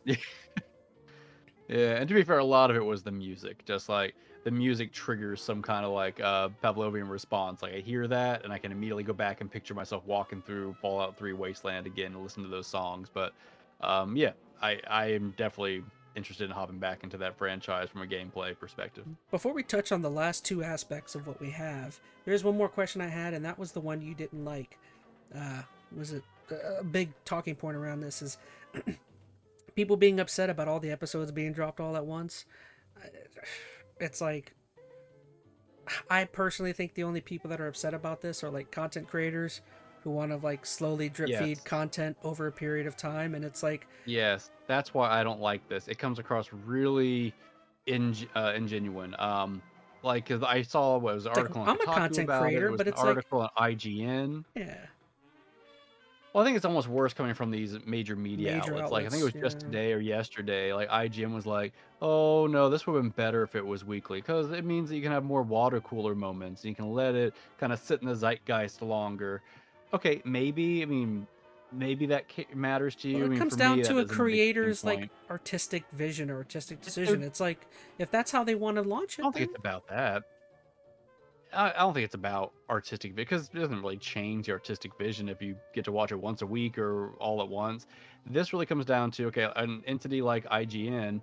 if it runs for 8 weeks, they have 8 weeks of articles they can milk for clicks and views. So when they put out a article like, "Oh, this should be weekly," it comes across very disingenuous. I really don't like And the that. people behind the It creation of doesn't Fallout, stir. but the people behind it aren't they probably don't give two what's about what benefits the zeitgeist or what benefits content creators. They're just like, we want as many people talking about this all at once as possible because this is our creation. You know what I mean? It makes sense that they would just like want as many eyeballs Maybe. I on mean, it. you could maybe. I mean, you could argue their rationale for it for a bunch of different perspectives because it could benefit them to stretch it out longer. Maybe, but not necessarily. I've seen this work both ways. Like you stretch out a show for more than one season's worth of content. A lot of times people will lose interest after the third, fourth, fifth week, whatever it may be. Or then you have a big gap between season two, or take a break in the. Oh, what's the show that just came out and did this? Was it Invincible? Everybody was really big on it for the first I've heard season, of it, and then the but second season came out, and it was they did it weekly, and they took like a big break in between the weeks for like the first half of season two and the second half, mm-hmm. and it just dropped in like popularity. So if anything, stretching it out can be a negative. You'll lose interest in it over time because life gets distracting. I'm not overly eager to watch something weekly necessarily. For those who want to pace it out to fit their schedule, you can if they offer you all the episodes at once. For those who want to binge it, that's great too. And I still think you'll get a good month's worth out of it, even if people are binging it. Like, yes, the first week or so are gonna be the biggest. Not everybody's gonna binge it that first week, right? They're just hearing about it. They need time to go through it. Not everybody's gonna be able to binge it in 1 or 2 days. They'll need a week or two anyway. I did. You still get a month or so worth. I think I Well, watched it some all in people like three or will, some four people days. won't. Yeah, Okay, but that's what I'm saying. Like I said, 1 or 2 days, 3 or 4 days is not much not better. nothing. Yeah. I guess my point being is that people who want to stretch it can. It's still going to be a popular topic for a good month or so. After that point, it's going to fall off regardless. So I think it's more fair my for issue is I just the average viewer to come up with that argument. Like if we're upset with that, it's fine. But for like Kotaku or IGN to say it, it's like you're right. yeah. It's not I genuine. guess that's why I don't like it. Yeah, it doesn't come across like it's not in the interest of the audience at all. I guess is what you're saying. Um, I don't know. I just don't like it. I prefer it being binged. I think, or not binged, but being released all at once. So you have the opportunity to binge if you want. It certainly fits my life a little bit better. Not saying that my perspective is the most important, but I would wager there's a lot of people that like the convenience of, okay, I've got this whole season. I can watch it at my leisure, all at once a week, with my family on the weekends. I don't care how you want to do it, but it's now your choice on how you want to digest that media. I think that's a better format. Few times have I enjoyed being like, oh, I can't wait to wait a whole week to talk about this next thing on the water cooler moment. Like, just give me the content now. Yeah. I'm sorry, I'm ranting and probably losing No, you're myself good. in It it, was but something. It was something I just don't really like wanted it. to bring up just because I know that was a talking point.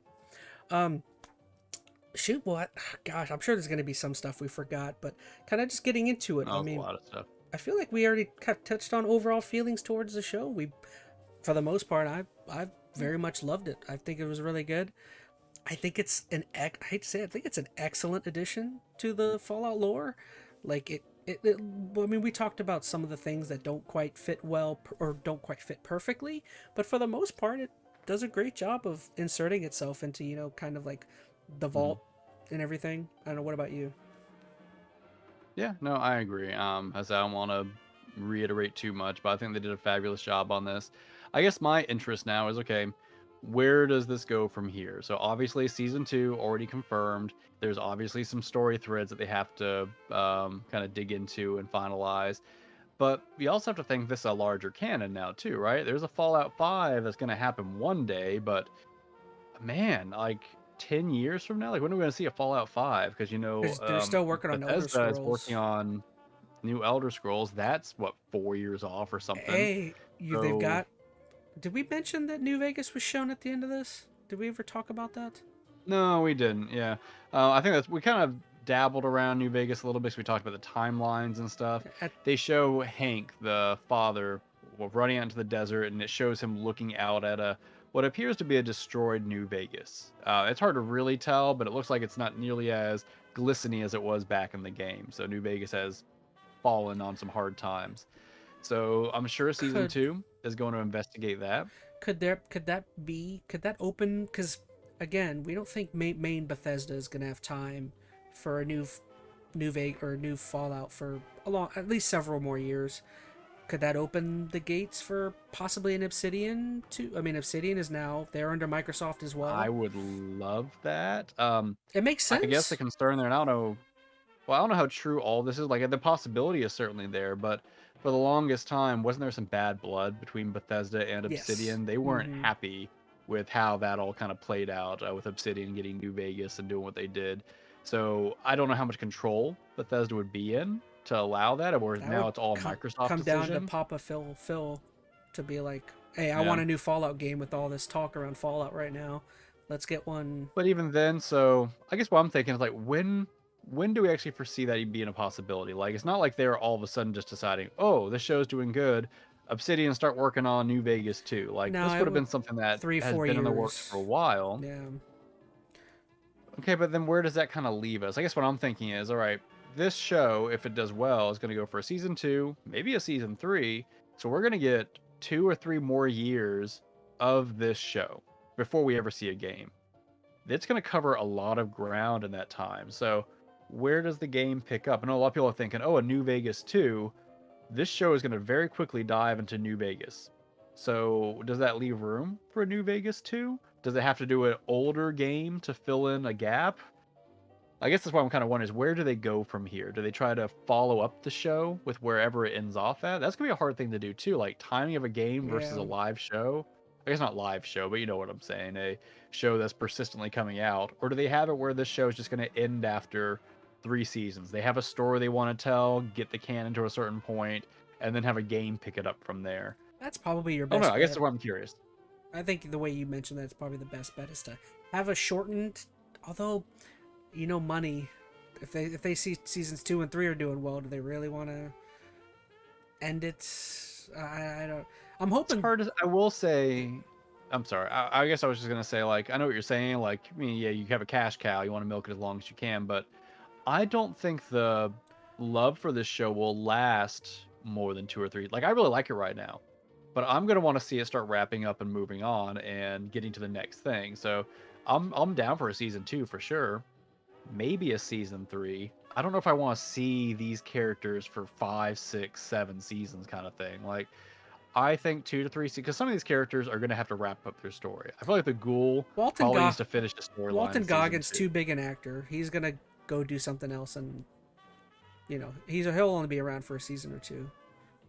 He's in high Yeah. demand. I guess a lot of these stories will have to wrap up. So unless they're wanting to do like a whole different perspective, and they could do that, make this almost like an anthology kind of thing. A couple of seasons with Lucy and crew, and then another season completely somewhere else with a new story. Maybe that would be fine, but I don't know. Just trying Hopefully, to figure out how they're gonna thread that. hopefully whatever they're doing, they have like a lore master, like on the pulse of whatever it is they're trying to build all Mm. together, and hopefully that's Todd's got a handful of lore masters. Like you said, like I mentioned, he said something about how he had like a group of Bethesda people at all of Mm. the writing rooms and all of the meetings and everything. So hopefully they're all kind I of will working say, together. I really hope that we're not 10 years away from a Fallout game. Like, this has piqued my interest to not only play an older one, I'd love to have a new Fallout game. I mean, I know people are going to be very iffy on the quality of it after Fallout 4 and 76, and everybody was a fan of it, but I want to see something new in there. And I think if Bethesda's the only one at the helm, we're not going to see it for a long time. So I really do hope that What is someone else has been tasked with it. Obsidian be great. Maybe there's someone else. I don't know. do you think do you think to speed up the process for a Fallout game, do you think they would venture into a remake? I don't know why I never Yes, a I remake do. Fallout 1 or And there's Fallout 2 or something. I don't think they do 1 and 2. Well, make them But I totally do. There's complete been some talk. games. Well, they're complete games. Don't No, don't no, go down I'm that saying rabbit hole. complete 1 different and 2. games. Like not the strategy over the top. Maybe they make it into a typical third I person, think that would be opening up such a can of worms. I don't think that's a route they're going to want So to you go. want I more think of a their better remake of bet. like 3 or something. Well, that's what I've heard rumblings of. Is they may be looking to I don't know announce at what least a remake I of haven't even Fallout heard 3. of rumblings. I just came up with I was like, would they ever do a remake? That'd be It's interesting. been mentioned. I mean, I don't know how authentic or how valid any of those claims are, but I have heard it on various podcasts and whatnot that there have been some mentions of maybe one of those being a remake. I think 3 is probably the most likely. I think 3 still has a lot of favor. New Vegas, I mean, unless Obsidian's going to be directly involved, which maybe. I don't think they'll do 1 and 2 though, because there are some diehard fans for 1 and 2 that are going to fight tooth and nail if they try to translate that over. And plus, those are interplays babies. I feel like that's, I don't know. I don't want to say disrespectful. That's probably the wrong word for it, but I think you should leave those classics as they are. 3 could use a polish and maybe some, new mechanics applied to it, and that'll appease a lot of people until a new Fallout comes out. Well, It'd be cool if like this. Honestly, it'd be great if this summer during the E3 time that we don't have E3 anymore, if they already had this kind of in the can ready to go, right? Coming right off the trails of oh, the popularity of the show. Todd's gonna want to do something for their showcase or I whatever. feel like they need something because if they don't, what I was say, the popularity that they're kind of riding on right now is going to die off pretty quick. They've got about a month, right, to kind of have this be a popular topic. If they don't come by pretty quick and be like, here's the next Fallout related thing you can engage with, people are going to forget about this until the next season, which is going to be what, a year or two. So Mm-hmm. I don't know, I hope they have something ready to go. A remake would be fine. I'd love to play Fallout 3. I don't think we're going to see a brand new Fallout game for quite a while. So Yeah. I lost my trail of thought. I was gonna mention something, but sorry. oh well. No. Well, shoot, man. Have we done it all? Was there any other small plot element we forgot? I know we didn't venture too far into Vault 4. I mean, you don't need to. It was experiments gone wrong. Yeah, Vault goes crazy. That was there's one of the so better many cool parts. little things. I guess I just say if you haven't watched the show yet, go watch it. There are so many little nods that we didn't mention, cool little story beats, cool little moments. The thing I'm looking at the screen right now with Mr. Handy and Lucy in the Super Duper Mart, that was a fun interaction. Like, there's a lot of that in here. So good show if you're a Fallout fan. I think you'd be hard pressed not to like what's on offer here. I'm sure there were some that are going to critique it, but go into it looking for a good time. Try not to be overly cynical about it, and I think you'll find a lot to really enjoy And here. and to somebody who may not be a gamer or anything, I would actually say, if you like the show, this show does a great job of recreating what the games are all about. So if you're curious at all, I guarantee you, go, if you don't have an Xbox, grab an Xbox and go get Game Pass. I guarantee you most of these games are going to be on their subscription service. So once again, and these games are dirt cheap on Steam, on PC. You could probably get these for like $3-4 bucks you each, get the whole $5. Bethesda collection for like $10. Yeah. Yeah, you have like 500 hours worth of games, between 2 or 3 of these. So, yeah. Well, shoot. I think that's all we got. What about you, Phoenix? Do you have anything else on the horizon? Anything we might want to talk about? I know I've been saying it on. We talked about. Oh, go ahead. Oh no, I was just talking about what we have on the channel in general. Do you have something about the Fallout? I was saying, I know at some point, not Fallout. No, I thought we were talking about other things to talk about at some point. I know Halo, we've mentioned a few times. I'd like to come back and talk about season 2. I know we didn't get too deep into it, but I do have some thoughts there, so maybe we can revisit that here before too long, before it's completely, forgotten about. I would want to do a shorter chat. I don't want to talk about maybe an hour. Try and keep that to an hour or something. We'll see what happens. I get ranty, you know that. Yeah. I get. I've been saying it, but like the only other game that's coming out is Hellblade, and that's like the end of next month. So we got a long. This whole month and next month have been very droughty in terms of like major game releases, which I haven't had a problem with it. I've been kind of trying to knock. I don't know if you've seen, but I've been playing through the original Psychonauts right now, trying to make it through Psychonauts 1 and 2. I never got to play 2, so. And then I think that's probably good for me too. Like I think I might want to dive into one of the Fallout games, but you still got my I'll probably Mario play it game. pretty slow and casual for a while. What Mario game? RPG. The one that's sitting right here that I'm never gonna return to. You still need to play that, yeah. But yeah, that break leaves us room for Fallout. So again, if Phoenix decides he's gonna play Fallout 3, you can expect I'll be streaming some Fallout 3. That might be kind of fun. But yeah. All right, guys. Well, that was our little chit chat of Fallout, the TV series. Down in the comments, we'd love to know how much you guys are loving the show. Did we miss anything? Were there any aspects of it you may have liked or disliked? We'd love to hear back. I don't know, Phoenix, you got anything to say before we head on out? No, I'm good. No, just keep venturing into the wasteland, y'all. Have fun. I can't tell you how happy I guess I'll just throw it out there. I'm so happy to see people enjoying Fallout. This is one of those things where it's like it's a game series that I've liked or loved for such a long time. It's really cool to kind of see people jumping into something that like it's the same thing with The Last of Us. Like I really enjoyed it. It's kind of cool to see non-gamers kind of digging it for once. Makes me feel like a cool kid. I'll tell you, it's really good for Bethesda too, because they have needed a winner. not been on the they needed a win. And I think this is, I mean, not it necessarily, but it's definitely going to put them in some good graces for a little bit. And one thing I think it's going to give some resurgence to Fallout that after 76 has left a sour taste in a lot of people's mouths. So hopefully it's a good sign for good things to come. Oh, definitely. All right, well, thank you so much for watching, guys. We love you, and of course, I don't know, keep an eye out. Maybe you'll see some Halo content here soon. So, all right, thank you. Adios, everybody.